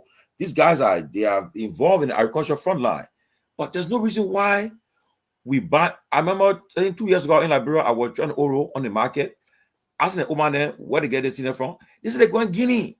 Yeah. They getting plenty for Guinea, pepper for Guinea, tea for Guinea. I said, but then the problem is that when I took it to some government officials, they said, look, The problem we're facing is that is the road, because when farmers bring their produce, there's no way they can take it to the market. Then they have these places to store the goods. They say again, there's no support to when you put these goods in certain warehouses. So you gotta have certain temperature, all these stuff. Agriculture knows it, to protect the goods so that it can spoil or rot. But it's not available. So that means if we can empower our local farmers, give them incentives, give them what they need to produce, I believe we'll stop importing things for importers from a neighboring country like Guinea and so forth, and Ivory Coast. Now, I just read into Nigeria is the largest producer of rice in Africa, right? Nigeria. But again, still, I'm told that Nigeria consumes more rice, and they are also importing parboiled rice more again. They're one of the highest market for parboiled rice. So I don't know. It comes down to our national leadership. If we can focus on that and put more money toward agriculture and empower our local farmers, reopen the agricultural cooperative bank, and I believe we can resolve this issue. But the issue of political being political commodity, because we wanted to prioritizing and putting the money there, I believe things will change. So Lofa, well, that's all I just gotta wait on before you go to the next topic. Yeah. Right. But Lofa, before you go, let me just get on there. Tomalin, the issue here is really, it's very sorrowful. I've been around this sector for some time. I'll tell you this much. The pepper thing you're talking, Liberians can produce peppers. We can eat peppers. Under L.M. Johnson Sirleaf, the British government, through the Ministry of Agriculture and Ministry of Commerce, they brought in a project because chili peppers, I want to say, is useful in pharmaceutical industry. So they had a chili pepper project. If you talk to anyone who work, maybe Amin Moda can even explain this better to you. They had a chili pepper project at the Ministry of Commerce. And the price we're giving the farmers that when the goods arrive in UK were almost the same they will get in Red Light, right? So when they produce the pepper, when they came to Red Light market and they saw the price at that moment, chili pepper, and then the price they have to wait for the goods to arrive in UK for it to be delivered, they said, check, we're going to just sell it right here. On annual basis, Liberia spend no less than $24 million on peppers. Where that money can go? Guinea and Sierra Leone. Wow. 24 million. Pepper alone, if you are the largest pepper farmer in Liberia, you can be a millionaire. Wow. And let me just come a little bit on that point. And Kehleboe, Johnny, I want a few years back. No, please, just like in 2 minutes, please, you have to support Kehleboe on the pepper farming. No, just my experience. Yeah, please, you take call. Kehleboe, in like two years back, I just did a simple calculation. I said, assuming that we have 1,000 homes in Monrovia that eat 10 pepper every day. Every day. You understand? And that it brings me to Kehleboe's point. If we have a real pepper producing person here, you will become a millionaire in less than a year or two because every home must eat pepper in Liberia. Forget about export. I eat all pepper. Oh, that one, forget it. That's the point. Every home must eat pepper in Liberia. Every home. So imagine if you have 10,000 homes in Monrovia that must cook pepper every day. That is why the local farmers there cannot even feed us with pepper enough. We gotta always get pepper from Cote d'Ivoire or Guinea or Sierra Leone to support our market here. So thank you. Go ahead. Also, the people can buy America. Where coming from, so? From Guinea. From Mexico. Mexico. From Mexico. Habanero. Mexico. Wow. So, guys, here's. I want us to take some calls. I don't know whether the guys in studio are still there. But while we are going to take calls, hopefully you guys can chime in on this. I'm reading the comments here, and I think it's really fair that we include this in the conversation before the guys in studio come in to take calls. It is stated that our lawmakers are giving agriculture break. I don't know whether it is agriculture break or it's just break. All right. So I want us to speak to this, but if the guys don't come on, we will continue to the issue of electricity in Liberia. Also, it is confirmed that Money Captain is no longer with LEC. But the issue of electricity, I guess, I don't know how long he been out, but it appears to worsen. Is not helping out. And this government supposed to be that rescue mission to provide solution. I want us to speak to this. If we can get the guys in studio online to take some calls. If not, then I guess we can just continue it, because I know the late night show should be coming on. But Lofa, quickly, Yeah. Lofa. So you talk about LEC, right? Yes. So the new LEC boss is saying that what he's saying, yo. I mean, okay, he says, do you agree with him? He says, all right, the guy said, I put it in the chat room. The guy said he will produce. I mean, he said no light will go off 8 hours, right? For more than 8 hours. More than 8 hours, right? Yeah. He said on his during his time as a boss. So that means the LEC you said is not improving, but the guy is saying that there will be no power outage for more than 8 hours. Well, that's why I wanted the guys in studio to open the line. That's why I wanted this particular topic to be on the line, because Johnny is back home. He could probably give his view on it, but the folks who were called, the local people, the people who are actually feeling the pinch, can speak to this better than those of us who are just viewing it from the surface. Hopefully, they can speak to it, but if they can, I don't think we have the guys in the studio. The guy we have the LEC now, Mr. Thomas Gekon, is a veteran from the Liberia Team Corporation. He worked there for many years as a cadet. He went to school in the engineering University of Liberia. So why would you believe him when he said 8 hours would be No. I'm coming. I haven't landed yet. He's a veteran in the business. On a serious note, I was his neighbor in early 2000 on the Dupo Road, and I know his technical capacity and the rest of that. So I'm not going to vouch for him, but what I can say is that he's someone that he got some serious inclinations in that sector. So if we were to give some time to him to see what is unfolding, but what I can say from my end, from the Dixville side of place, I think Ileside have been a little consistent in terms of because normally we won the last time we put the LEC about send the money to put to buy the chips, and time say if I said that the current is a little consistent in terms of that. But the LEC process is a very serious problem, being a problem before, and just in the African sector, it's a serious problem. The only country I've seen in West Africa that is very consistent when it comes to Liberia City is Cote d'Ivoire. They're doing very well. Ghana also been having this in the past government. This current president didn't get re-elected after his first term because of this same fluctuation of electricity in Accra and other major cities in Ghana.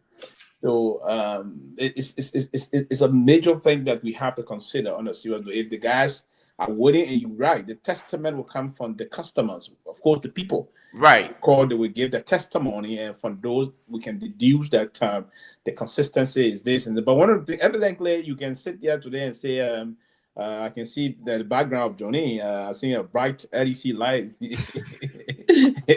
I see LEC. It seems to be coffee represented. So yeah. I see representability trying to respond to the issue about it, but I would say representability. Yeah, okay. Yeah, that agricultural break, you say constituency break. But yeah, I wanted to talk about it. I want you to please this year try to do a reform about that. 6 months for constituency. It's not 6 months. That's not also true. It's not 6 months. It's not 6 months. That's not correct. I hope you correct me if I'm wrong, but it's not agricultural break. It's constituency break. There's nothing in the place called agricultural break. How many months they go for? Well, Pewee, the thing here is the break is from August. Yeah, go ahead. 1 second. Let me just say this. Vast majority of our people know this to be agriculture break, because their expectation is what we were just discussing, that they would use this time wisely to do like what representability is doing. He's not, why it is true that it is not titled agriculture break, but he's using that wisely to privately create job opportunity. Exactly. In agriculture. So this will actually encourage the local farmers to hopefully see reason to gear in that direction. So when the people say agriculture break, like we're discussing agriculture, I would say know what constituencies, how many of these people are really engaging their constituents to really get to know what the problems are, how can they proffer solution, and how are they actually getting that applied at the capital. So when people say agriculture, I want to agree with that, but go ahead. Then I agree. You found a serious note. Now the intent of this and the crafter and those basically training, because is to go back to your constituents, right? Engage with them. For instance, here in the US, we can see they will have town halls meeting. And the reason why they will have those town hall meetings during the time they sit in, they'll receive a lot of communication coming from members of the constituents, right? Then we'll begin to read all those things, catalog all of those basic points, and then we'll go from every electoral districts and meet and have town hall meetings in different locations. Now, the intent of it is to go back to their constituents and have meetings with them and give reports, for instance, what unfolded in the house, what did they do, what they're playing, and also hear from the folks. Why is it that hampering you? Let's say district number 7 in Nimba County, where the Honorable Musa Hassan Bede is doing extraordinarily well there. Now he goes and tell people, say, okay, this year I managed to push for you guys. You know, we have to do things for the rest of the country, but I push something for this thing to happen, for this thing to happen. Despite I'm doing this thing personally on my own volition, but I have done X, Y, Z for you. And that's what we intend to do. But I want to hear from your people, what you want me to go do? What's the major thing you want from it? What's it's not affecting you guys, then the folks will tell them. That's the intent of that. Let me ask the question, right? What happened to the county development funds? Don't forget, we got the guys in the studio. Yeah, quickly, county development fund process is still on. That process came out during Madam Solid. Yeah, but who controls that money now? Now, so yes, that was the problem. They have they have the county development council, the district development council. So the district development council, the DDC, will have to meet and sit and go to a conversation to see how the development process will be going. They will have to go and vote and take decisions. But quickly, the constituents' break time is from September, and basically, again, here's the problem: when the legislature take break, sometime the president can record them for special sitting. So often they don't really go all of the time. But they call them for whenever they are called for special sitting, they have to come back. And that is through the Constitution. The president will evoke that. That will be a resolution, not a resolution, a proclamation sent out by the president through the Ministry of Foreign Affairs, coordinated for that special sitting. But the time should be from late September to January. The second week, Monday in January, they should return from their break. So they are back now. They from September to January? Yeah, September to January. The end of September to January. So it's not 6 months. You have to put some reform about that. It's not 6 months. It's the seen the capital. We copy after the US. It's seen here. They're too long. Man, no. Sylvester, don't say that. They take break. They go for a break. You know, they do take breaks, but the breaks, I know this for a fact that they will need engage. The breaks. Listen, let's talk about that. When the call comes, I will stop. But Lofa, the intent of their breakthrough is to engage, but most of them don't engage. Who told you? That defeats the purpose. Yes, and I agree. That defeats the purpose. Go ahead with the call. Yeah, most of them don't engage. Yes. Man, let's take some call. Let the folks call in and tell us about their experience with the electricity and the conversation held tonight regarding agriculture. Hopefully, they call in, tell us how it is with their electricity, where they're calling from, if they're sleeping under AC and enough electricity, and then agriculture as well. We'll take the calls. Okay, so thank you. So you can put your calls in 0777-285961, 0777-285961 to be a part of the closing argument here. 14 minutes down, start the hour, 1 o'clock in Liberia. Hello, caller. Hello, good evening. Yeah, Nima, where do you call from? Please begin a call from my water resident. Okay, stay away from your monitor. Hello. Is it much better now? Yeah, go ahead. So as it relates to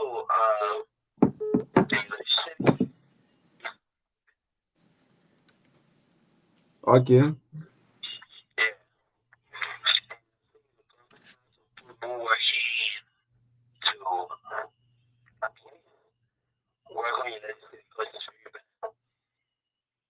All right. So, what's your point on this discussion apart from the electricity? I think running Garguah was much better, to be honest. I was rather the person, right? Instead of being that political, but almost, important for side that I think maintain electricity. Yeah. Okay. Thank you. Okay. Hello, caller. Wow. Stay away from monitor is not good for us. Wow. We cannot keep you on the line if you cannot stay away. Hello. Okay. Go ahead. Your name and where do you call from? Okay. So, do we have electricity from your end? Ha.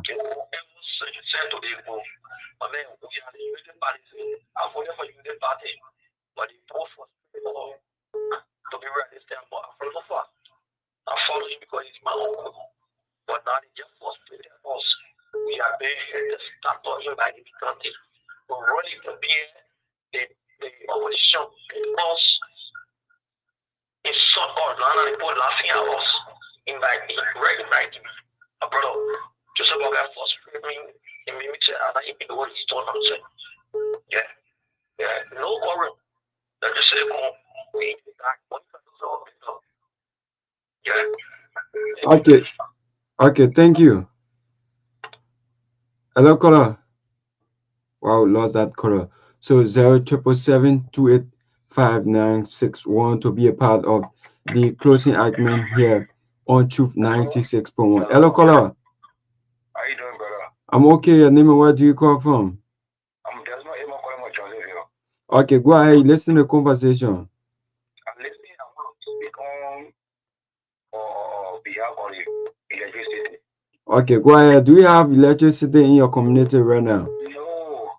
No. Let me tell you something, brother. The age of Liberia now, we shouldn't be discussing the electricity, the water, and road connectivity. Of course, but it is what we have right now, so we have to. See, the age of Liberia, electricity should be our first priority. Can you imagine? People speak of how they call, I don't even want to stay tonight. But yesterday, they go in the house there to argue about speaker, who to be speaker, who not to be speaker. They argue about who to be president, who not to be president. But they fail to understand the needs of the Liberian people is the road, electricity, and sanitation, or how they call water. So one of the priority of Liberia tonight, I want to say to all Liberians, is electricity. Liberia is very old. So it's suffering for what they call light.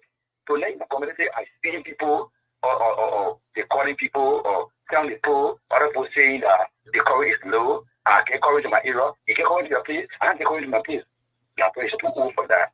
I listen to my brother or Lofa. The person spoke tonight and I enjoy Lofa. On the Padilla show is my best family. Because I enjoy the way he lay a high. Thank you. Okay, welcome. Hello, caller. Stay away from your monitor. Hello? Yeah, please stay away from your monitor. Yeah, I think I'm good now. Okay, your name and where do you call from? Once again, right? And I want to say this, right? The issue of electricity, food, and water is not a privilege. It's a right for every Liberian citizen. So do you have current at your house right now? For the past 2 months, Okay. And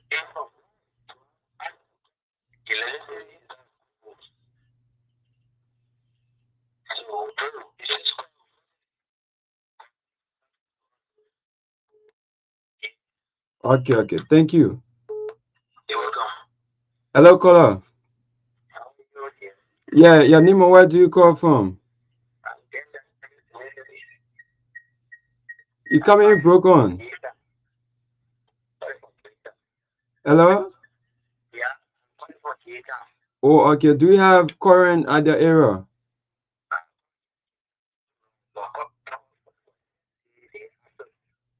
Okay. Yeah, but I know I'm only talking agriculture. Yeah, go ahead. Yeah, you know, agriculture is the people not know agriculture. Because first of all, it's low, we need low. You don't get low, it's because a last farm, you bring your goods, you struggle it once, how do you bring it? That's more we living or some people that we need low. So we don't have story. Then we have the farm goods. So it's sponsor is he we spoil. They put people where always spoil.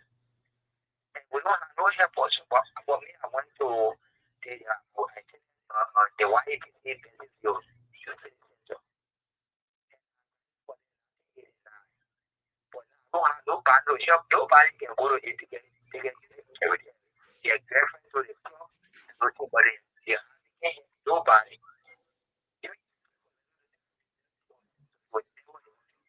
So have you visited the Ministry of Agriculture? Have you visited the Ministry of Agriculture?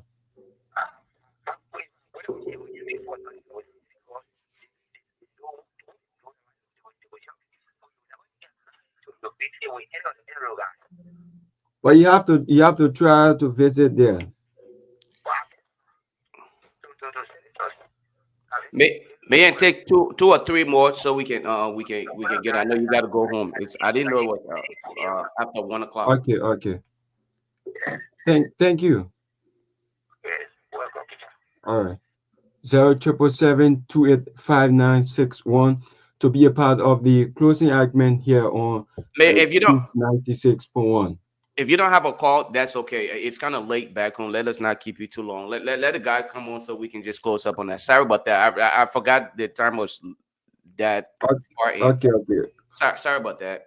Guys, it's literally way far out of 1 o'clock, and this young man is back home. So can we just kind of wrap it up? At least use a minute or a piece to give our closing comment and get it out. The late night show coming on anyway, so but it will be on this side. But let's give him the opportunity to go home. It's kind of late. That's just my recommendation, though. So we can all close up on the electricity issue, starting with St. Tomalin. Let's start with you. You heard it, people. The people said the people are saying all the calls, and correct me if I'm wrong, of all the calls, they were complaining that they're having electricity issue. I think all of them said they don't have electricity. I think we talked about 5 or 6 calls. Not a single one of them said they were okay with electricity. But again, we have a population of how many thousand? 5 million or more people. And I don't know if we can use that as a benchmark to make that determination as to whether electricity is efficient or sufficient for everybody else. But this is our opportunity to speak to it. Those of us who have had the opportunity to live outside of Liberia, we know that, again, when it comes to electricity, it's important. And personally, looking at investors, those who want to come to the country, to create jobs for these young people, to give them opportunity to look outside, you will think that the government will prioritize these little things. But anyway, guys, let's close on this note so we get ready for the late night, the closing argument, late night fire. Before I speak, G. Gwen says something, and it's a good idea. You Yes. Put bed in the studio for those boys to sleep if they stay late on the show. Security concern as serious. It is true though, and honestly, you guys, all of us who went to Liberia and went to the studio for this show, it is true. These guys are actually in the studio. Like Myean is still in school. He came from school today. He stopped at it. He goes straight to the studio to go to work to the studio, and now to get it home now, you gotta find motorbike. And what they do, they make contact with some motorbike guys. Say, look, I leave from work at this time. Please pick me up, and that's how they survive. And nowadays, we're hearing too, the motorbike guys are being attacked. They're attacking them. They're the one they're attacking. And tell me, if you attack the motorbike that they born now, where we get from all of them? Nothing. You just want to. So we're looking at that. G. Gwen's. since you're talking, I just got a notification. I don't, just to be fair. Let me just speak to that. Can I just say some record? CTAT just sent Chelsea. I'm saying, say on here, send something for what's the young man? Myean. I don't want to keep mispronouncing his name. Sent for Myean. Yeah, for Myean. Yeah. Okay, it says for Myean. So she sent it for him specifically. So I need to get his information to send it to him. She said it's written right here in the Cash App. It said for Myean. That's why I was told. So I'm gonna follow. Thank you so much. Who sent it? Chelsea. Thank you so much. We really appreciate it for him, and I mean, apparently he's alone in the studio tonight. I think he's alone on our play tonight with the security and the technician. But thank you so much. I really appreciate that, because usually we try to keep the radio to be with them up to 8 o'clock our time, which is 1 o'clock. So we start at 5 o'clock then, and so to get home. As if the raining, the end us getting stuck there. But again, just trying, because look, it's not an easy thing, and we just got to keep on to try our best. And we appreciate whoever did that contribution. Is really timely and is needed at this time. Yeah, so we'll try to do something. Yeah, we'll try to do something about these, about see how best we'll talk to the management how they can get them if they'll stay there this time of the night, so they can find a way for them to. We got that's a big office though. I've been there before. They got a lot of space there. I'm sure they can find a way to prepare. Yeah.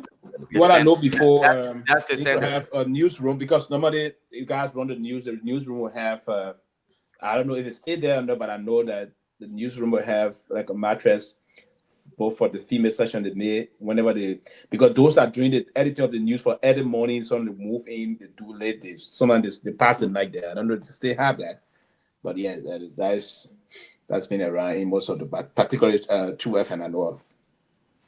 Not easy thing. It's a tough thing. Not easy thing, but it's good. Thank you, Lofa. Thank you, Chelsea. We appreciate that so much. Yeah.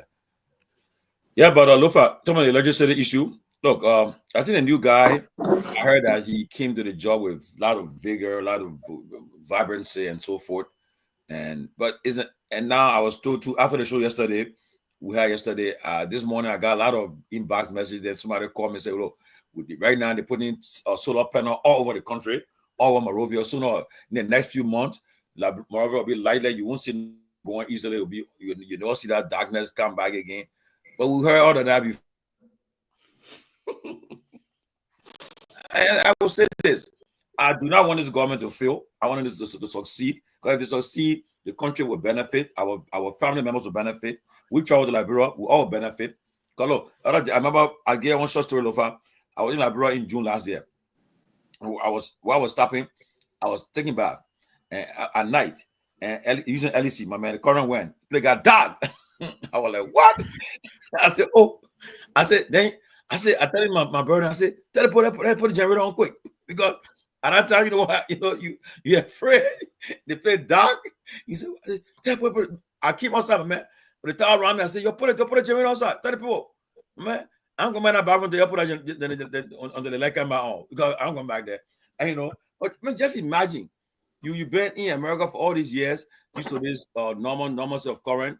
When current going in our areas, it take maybe less than 30 minutes back on. But to be supposed to be in darkness now for days over there, I don't understand. And we had my coffee project with the first MCC money that we got from these people in America was spent towards my coffee to get my coffee running. And up to now today, since the war ended, right? Since 20 years ago, we got stable government coming to power. We talked about electricity is a problem. But one thing I tell you, when you go to Nima County, Lofa, you will not believe you in Nima. Nima is better off than Monrovia. Say Ganta and Saniquity, you got consistent current there. When I go to Nima, my man, I think I can say, but now I won't stay here because current. You can see what you in Liberia now because no current. Yeah. Another area too is Total. You got a UC project. They went the day there. Total two guys go yesterday. She said her problem is she her own. She when I said nothing positive about the people. No. When talking anything positive about the government, then you pro government people now. But no, too many. If you want to think for people, trust me, you will not do nothing good. I know. Yeah. And most of those people that commenting this way, some of them don't stand for anything. They will say things that way, but they won't use stand for what they believe. It doesn't work that way. If you travel in Liberia all the time, you invest in Liberia, you want Liberia to succeed, because if this Liberia succeed, we all benefit. Like I think we're going to Liberia in March again. I want to go there peacefully and then go do finish my project I'm doing there and be happy. When I come home, I sit on my porch and relax myself, because my friends come over, we'll have a nice time. But because it's going to be darkness, then not the problem. And now so technology is so advanced now, you can be in America, look at your phone and see your home, your project Liberia. Just watching it on the camera. Because who entered my fence just now? Who that person? Look, let me ask you this question. They Google something that Google Earth. Google Earth. Yeah, in Best Buy and the rest of it. You can do that and set something back home and see everything. You talking about Google Earth? Yeah, yes. It's in the news. How they call it? Well, no, Google Earth, I think you're talking about something different that I may not be aware of. But Google Earth is just the satellite view of the Earth, but it's not up to date, the real live information. But there's a software that you can actually use to really see actual event in a satellite connected. Mine that I pay for. I'm not going to say, so I don't get in trouble with, because somebody will call right after the show. So, that you wasted money on that. I use it just for me to get myself acquainted with certain things in certain area, and specifically at certain time of the night, like around 3-4 a.m. in the morning when I get up that at the middle of the night and I just browse. You can really see. You have a really glimmering view of certain parts of Liberia, and it's using Google Earth to do that. So yeah, but I don't know about the one you're talking about, Walmart. But anything that is Walmart, Best Buy, man, they got their whole thing they set up. They how they call it? ADT use that in most of our homes there. Oh yeah, it was working like yeah. That's what Tomalin talking about. That's what Tomalin talking about. Okay. Yeah, that's but Lofa, I can be in America. Can I open my? I be in Liberia in America. Can I use on my phone? Can I control things from my phone in Liberia on the ground there? You have technology for that? You're not. No, it's gonna be no. Esther Clark, we have to manage our expectations sometimes. We have to manage. I mean, because even when you're utilizing drone, I mean, and it depends on your carrier too. Though I doubt that you will have that ability, because having to sit from that far. But no, I don't want to. I want you planted where I can. Right. But Lofa, let me ask you, if you come. But gentlemen, let me make my closing statement so I can let you guys say, because you guys are living in 100% stable current, and I'm in my own situation. Don't worry. It will soon be normal. Soon, Johnny, will be normal. But let me just say this. Let me just say that about electricity. My ordinary perspective is that the only way we have a constant flow of current in Monrovia or in Liberia is when we improve on our production level, our generation of energy. If we are at the current level, I think what the MD said is only about trying to do the distribution that will be in a way that there will be current distributed around the country.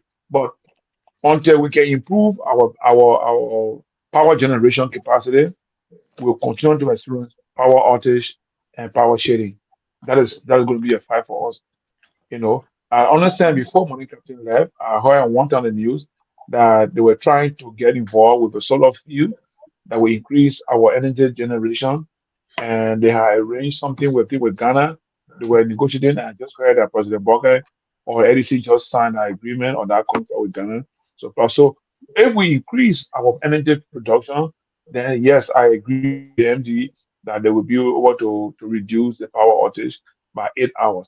But clearly, in some communities, some people got to go out of power for like 7, 8, 9 hours, sometimes half a day because of the power shading. And normally our power issue is during the dry time when the simple water level drops, because I think 80% or more of our energy is from the hydro system. So I would not expect us to have a constant flow of current. And the good thing about mine is that when I'm at work, where I work, I don't expect power shortage because we have our own generator, our own power source. And sometimes if I'm home and that's a town that my community is on, then I wouldn't experience that there have been power shortage. But I know sometimes when I'm not home, power is already short at home. So now I get home all the time, power is on. So I don't experience that there's power shortage. But you see, sometimes we get power shortage. But clearly, there will always be power shortage until Wait, we can improve. hold on.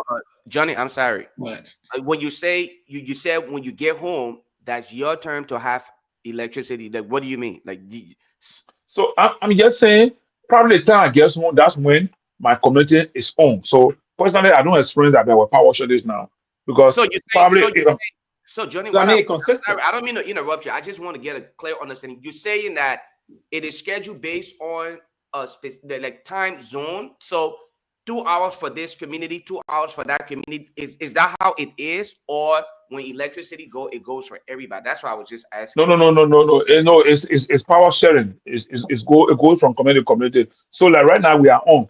If you check it out, maybe somewhere in Douala or other parts of Monrovia, they are off now.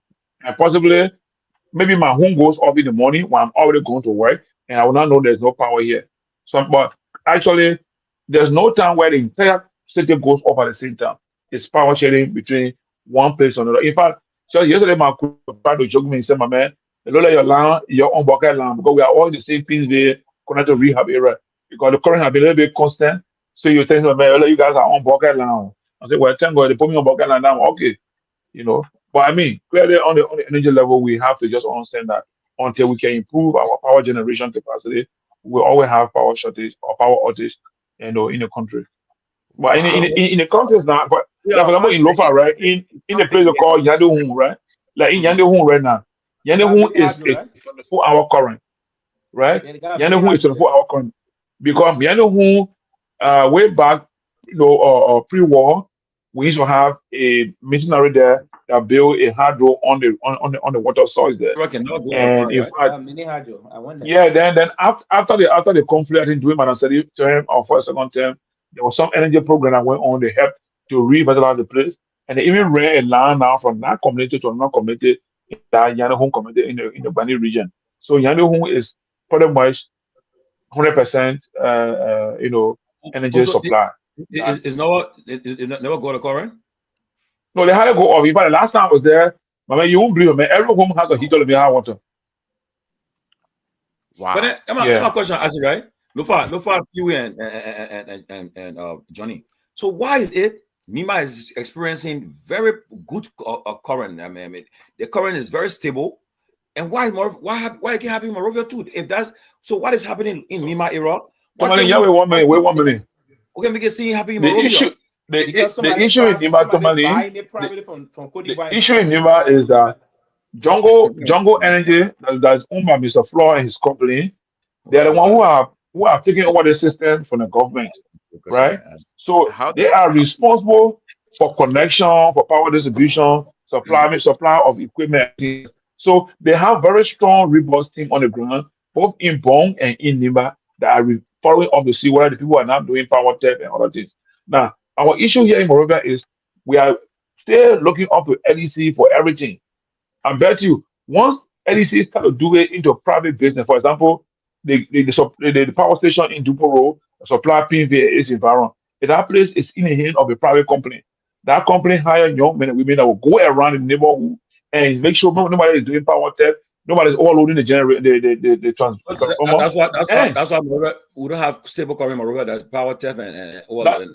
Yeah, that one the reason, right? Because like behind my place, we have a very big transformer. Then sometimes we go off. It's not because EDC is going off, but because somebody is other people are connected to our land that is causing overload of this transformer. Then it goes off. As most people in the past time, that one reason why most people were out because if you got connection overload to the transformer goes off or it gets destroyed. Then it takes long to have the transformer replaced. So but all of that is based on management and leadership. What are they doing though? So But based this on guy that, is saying we can buy 50,000 out of what fix electronic saying you can buy a circuit from LEC for 50,000 US and become a distributor or even like that. Yeah, so that's the kind of business they front end doing now. You buy it and you get a profit from it. But then why they can't open the market but they do it so we can have current No, stable? you can't do that Monrovia because the line are coming from the Cote d'Ivoire side there, from the neighbor side. If we turn it up, you can do that. But from the government to LCSL will try to run some of those lines. Those lines, I mean, it's difficult and expensive to maintain them. No, but what can happen here is Lofa and Tomalin. I mean, I will not want to make a definite statement regarding how they will do power sale or nothing because then in that case, Tomalin and Lofa are going to try and find an expert that understand the energy sector in terms of how to do business to come on the show and talk about it more because I'm not telling you my experience in my neighborhood. Why sometimes we got a power because when people get overloaded on the transformer, then it gets then the breaker trades down, it will all current. Except we call this thing happen in a nearby station. When We this come guy in just came instead like and bro, read. not Phillips. I will try to get him next week. Let him help us because he just came like bro. You say King, I think King last week. I cannot Yeah, Phillips. if he has very good understanding of the system Oh, I of cannot energy wait to supply, energy distribution, then that will be good. I will also, if we need to get people on here, I will also get a young man, Nelson Garguah. He's a Sidician, so I have a Nelson Garguah, yeah, the Sidician will be excited. He's a very good friend of mine. We're gonna bring him in Akina together next week. Right. We can Yeah, bring both of definitely. them. Garguah is, I think he taught electrical engineering at the university, one of the universities in Liberia. I know that. And, he's a smart guy. It should be University of Liberia because I think I don't think it is the is it?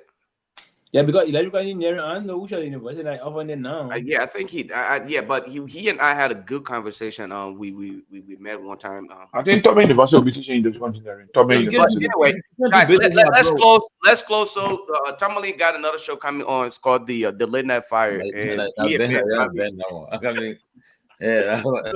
I'm about to take my exit. I was able to make it. I don't know why tonight Abu thought to come and be a statue tonight. For some reason, he just chose to not contribute. But before we do, man, let me just say happy birthday to our boy Kev. Today is Kev's birthday. Kefiko, happy birthday from all of us here. Happy birthday, and I hope you enjoy your birthday in Maryland.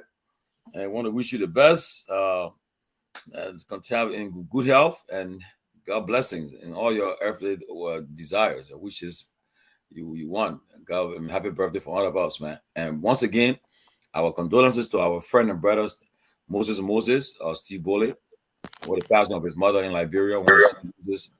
Our condolences to you. You're in our thoughts and our prayers, and we'll be getting to you soon, calling you to console you more too. Thank you.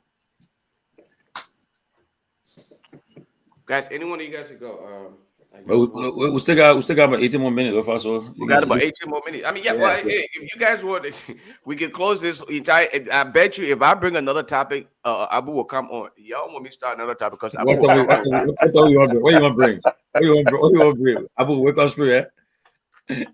But I mean, wait 1 minute. One thing I would want to advise Abu and the team. Now that the 12 months has expired. And like I asked last night to my brother or Daniel, what was the program or what was the activity plan for the agenda for 2024? And then you can with that and tell us whether you succeeded or not.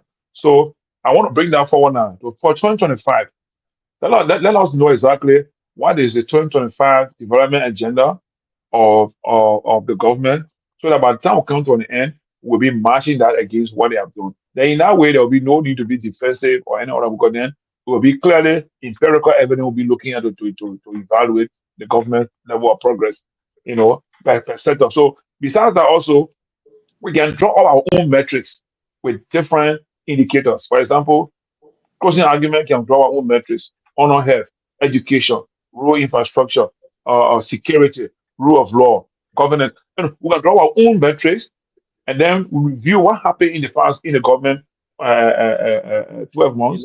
Then we can come up with our own kind of funding on how the government has performed. But like you heard about Daniel, everything's about what we have already built this building. So that tells me that the agenda for 2024 was basically to renovate government offices and then begin the actual work in 2025. Okay. So anyway, let's keep it up. I'm going to chime in on this conversation. And I think I'm done moderating now. I'm contributing as a panelist now. All right. This government came to power with no agenda. Okay. First of all, they did not believe that They did not believe that they would have won the election in the first place. This was much more like a try and error. Okay, so when they won the election, they were shocked. Like, okay, now what do we do? So if you notice, the first year, their performance have been based off of try and error. Appointments. Their appointments have been, I appoint this person. The president have appointed people, rescinded his appointment, go back. Decisions made over and over. The decisions on the part of President Boycott tells me like he's acting like a rookie, someone who have just been in there for the first time. So nobody can tell me that these guys came to power with some kind of agenda. They came there hoping to just test the water. And the fact that they were fortunate to have been given power, now they said, you know what? Okay, now we can do certain things.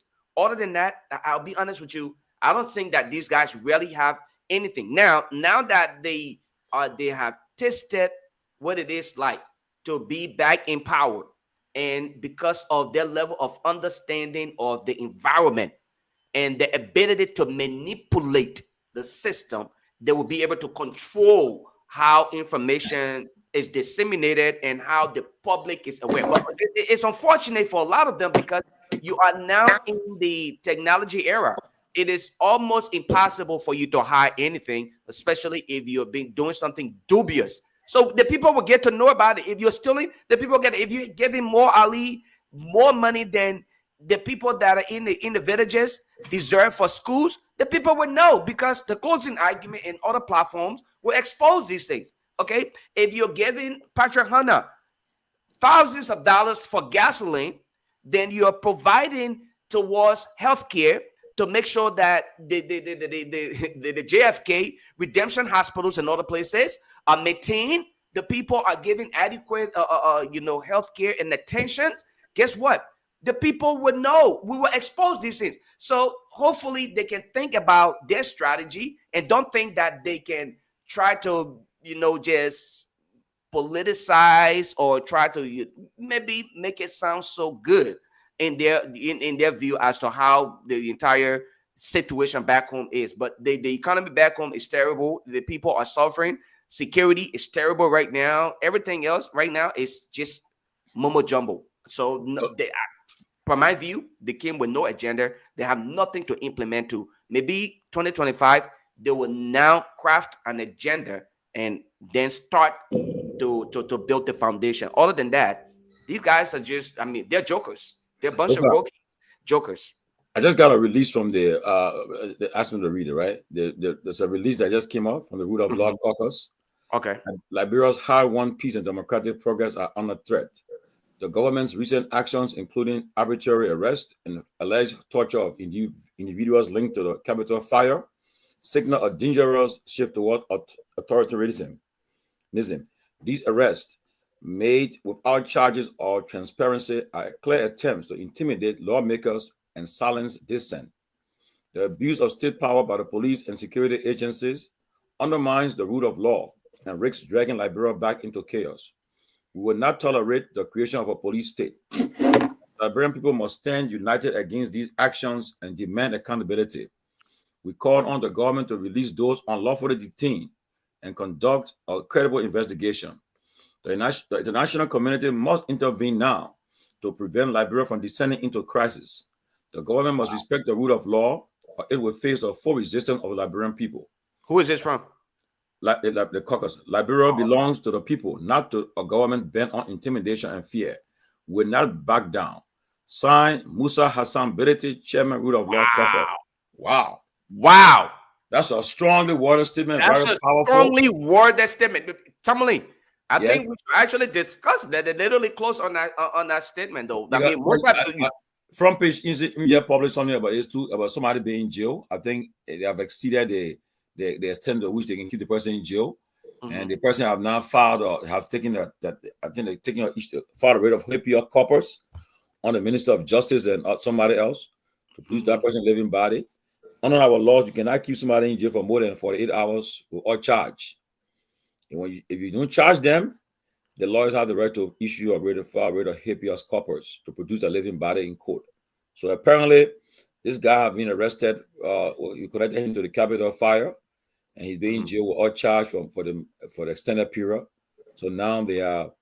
That's why I think the caucus, the law caucus, rule of law caucus, headed by Representative Musa Bealded, Chairman Bealded, is now demanding the government to release the person or formally charge them. See, now, and when I say this, people, you can come here, I'll just say this and I'll close on this note. When I tell people these things, people feel like, okay, you're not here, so you don't understand.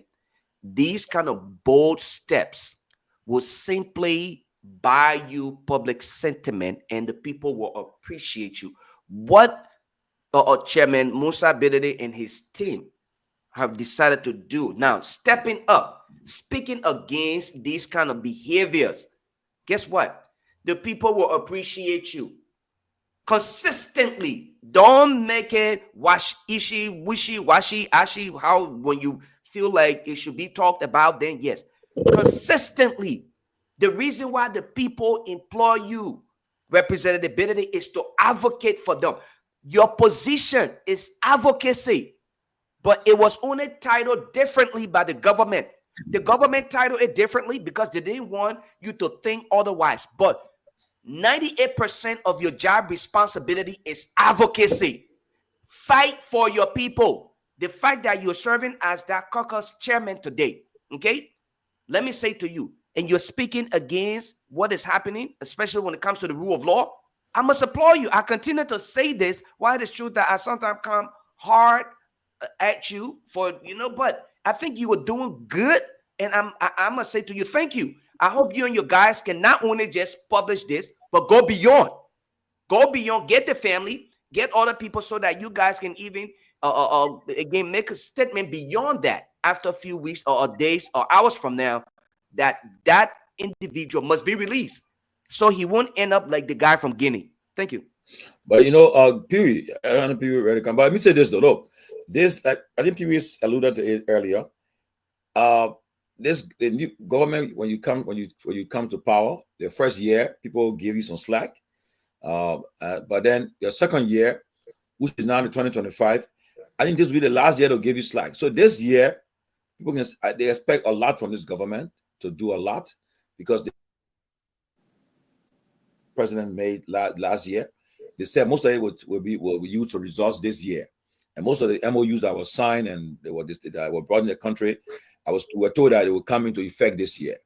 I mean, it may not be all, but coming to this year, if come by next year, this year, any of this year, and nothing tangible is seen, people's lives are not being impacted. I can tell you. That's what I'm saying. Anybody who want to run 2029, who want to say this, they want to be a tail lean, they shouldn't wait for 2026, 2027. You better start now. Start early and get it going. If you think what you say, well, I'm waiting for. The reason we started already. But listen, no, we're gonna do a new link. Yeah. That is one of the things. They want another class. So we're about to do a new link. Yeah, before we are about to close on this one. This release coming. I will stay out 7 minutes though. Yeah. No, Kehleboe, you're close on you're close on. I'm not saying this release issued by Mr. Musa Hassan Bealded and the rule of law caucus is a straightforward process, and this is a wake-up call for the country. And one of the you're saying the release already? Okay, I was online with him. That's how I left the show. Yeah. So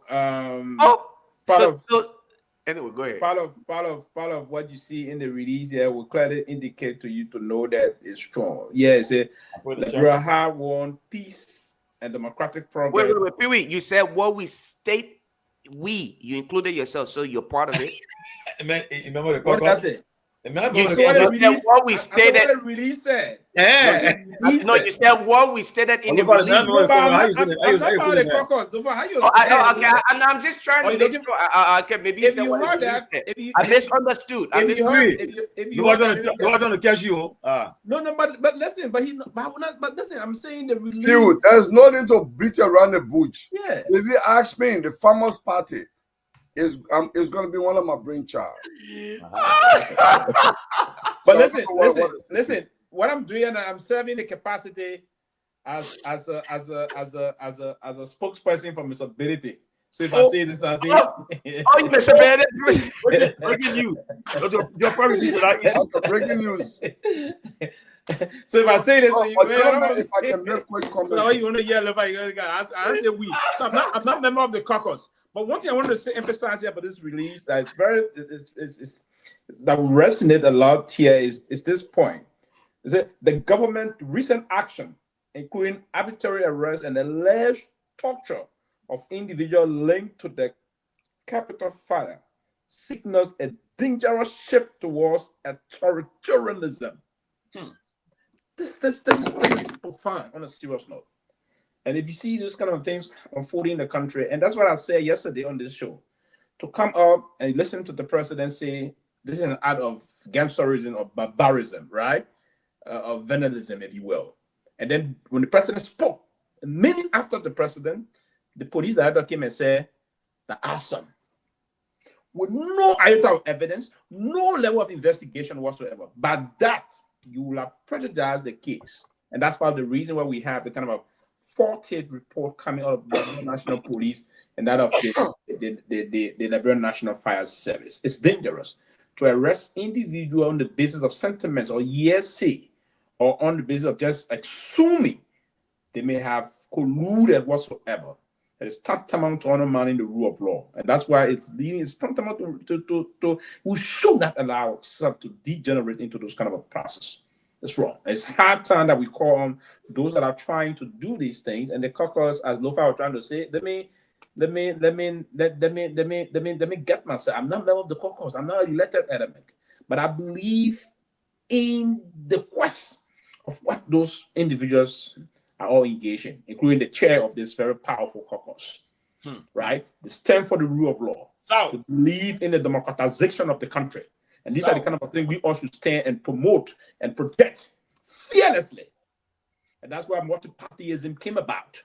And we all came and believe in the pluralistic nature of our country. So if you see what the Ability and the rest of the other folks are engaged, they engage in serious business in the country. So Lofa, we all should join this quest. Don't say, hey, people don't know. I'm not extracting myself from this process. Don't put me. I would say I simply ask a question. I'm serving as a protege to this process. All right. So and I want you to join me in the quest of that. Go ahead, brother. If I can come in just to make a go ahead, brother. Go ahead. You know, I haven't read the release in totality. I was online with Chairman Ability, or should I say, Representative Musa Hassan Ability. I was online with him. I was on the show when I saw his comment. I decided to just give him a call to reconnect on unfinished discussions. But one of the things I would say here as we close, I think our leaders have to have the foresight. They should develop the ability to analyze information critically. You know, Liberia is now a village. We are connected to many issues, and we are impacted by many issues, some of which we don't even have anything to do with, but they do impact us. And what do I mean by that? Today in the Myean Rural Union Basin, just like other parts of Africa, the Myean Rural Union Basin today is potentially in a crisis, security crisis. Ivory Coast is set to go to election in a few years.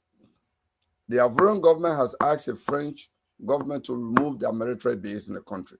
We don't know what is the local considerations why Ouattara has decided to do that.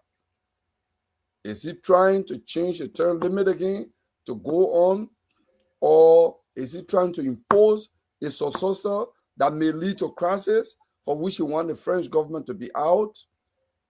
We don't know.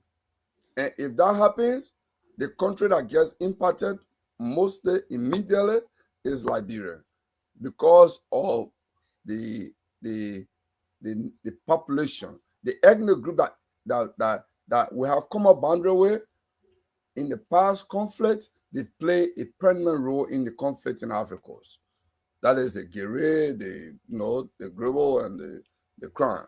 in Ivory Coast. So their people flee to their other ancestral land. And we have to take that into consideration. That means even what Liberia is doing now, when we're planning now, we have to be planning even contingent on these, on development in Ivory Coast, contingent on development in Guinea. And in recent time, if it is also true that Professor Alpha Condé, the former president, the deposed leader of Guinea, issued a statement that he said the president of Liberia, of Guinea, I think New Year Day message. I saw that Myean posting on social media, okay? In fact, I saw that from one of my former students who is a journalist, Nyanti Togar, and I trust him. I don't know his source, but he shared that on social media. If that is true, that's a potential security threat. That will explain why the junta in Guinea, they are a little jittery, increasingly jittery. What Condé said? Condé said he was still the president of Guinea. Oh, for true? Yeah. In the New Year Day message. He in Saudi Arabia or Turkey? No, I think he should be in solitary confinement or something like that, though, in Guinea. I don't think he left the country. But he has access to social media and other things.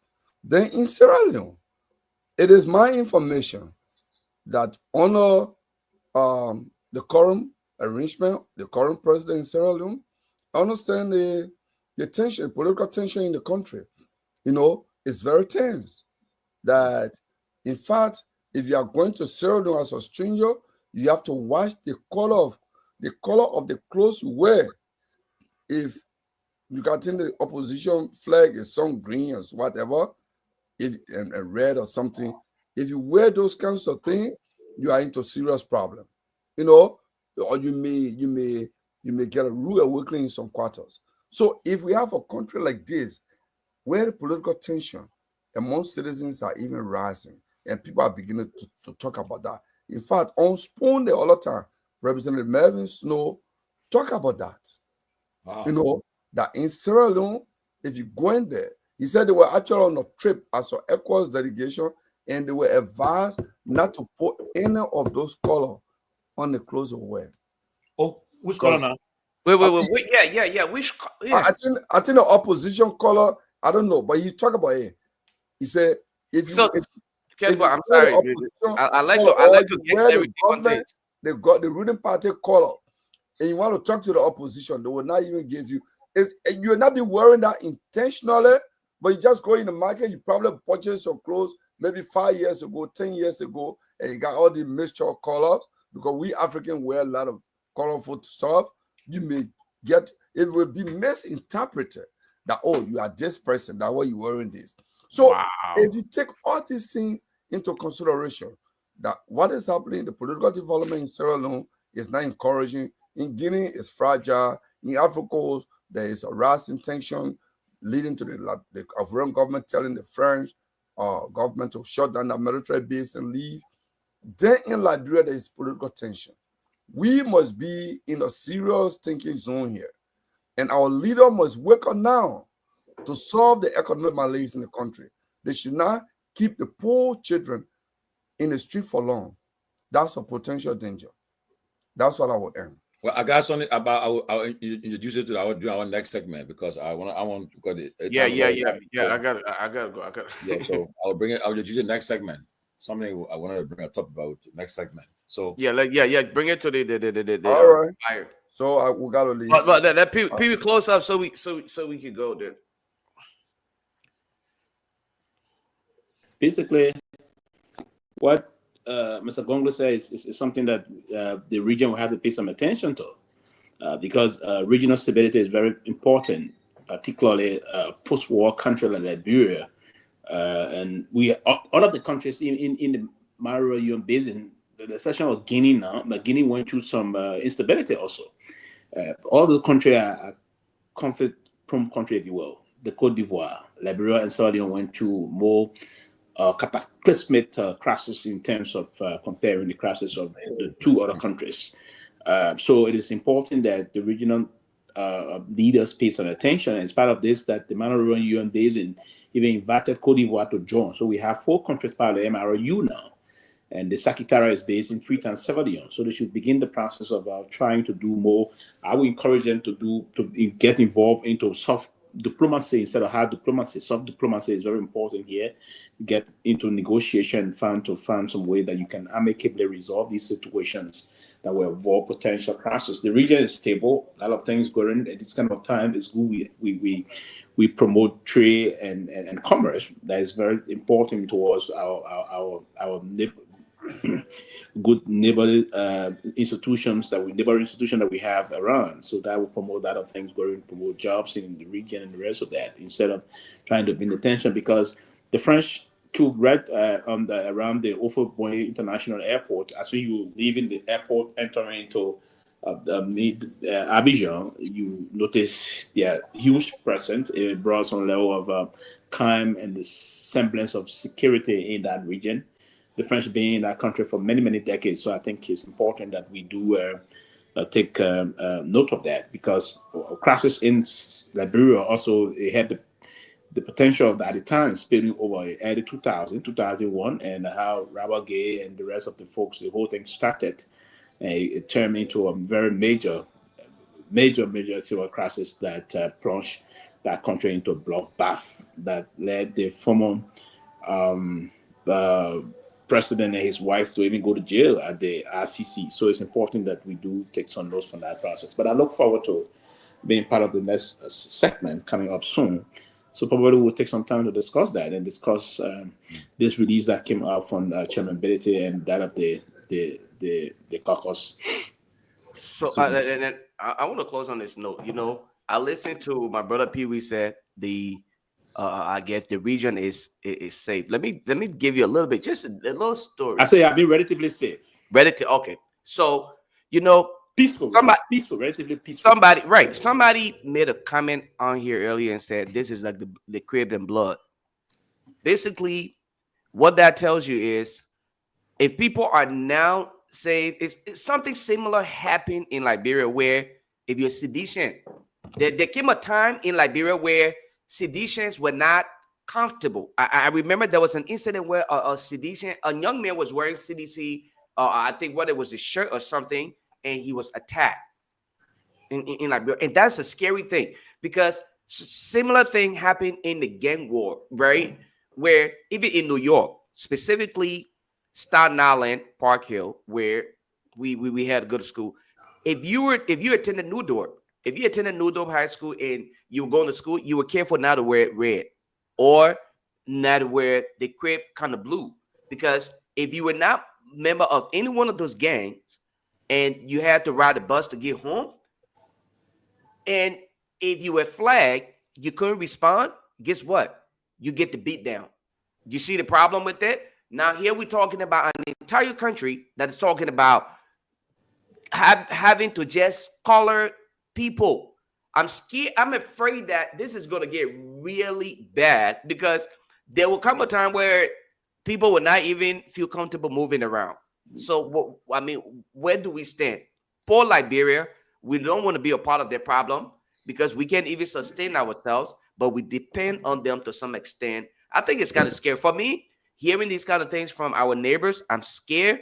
But again, I would depend on our leaders to do something. Yeah, it will pass. But Lofa is a regular thing in our country. The politics can be very heated. Yeah, it can be very heated there. The quest for power in the country. It's a rich country. They got money, so everyone want to control the poise and it can be really something up. Yeah, but I'm again, they have to be mindful, because I see when the first Civil War erupted, when Rabah Gay issue thing came to pass, but when Gbagbo won the election eventually, he didn't want to also to leave power.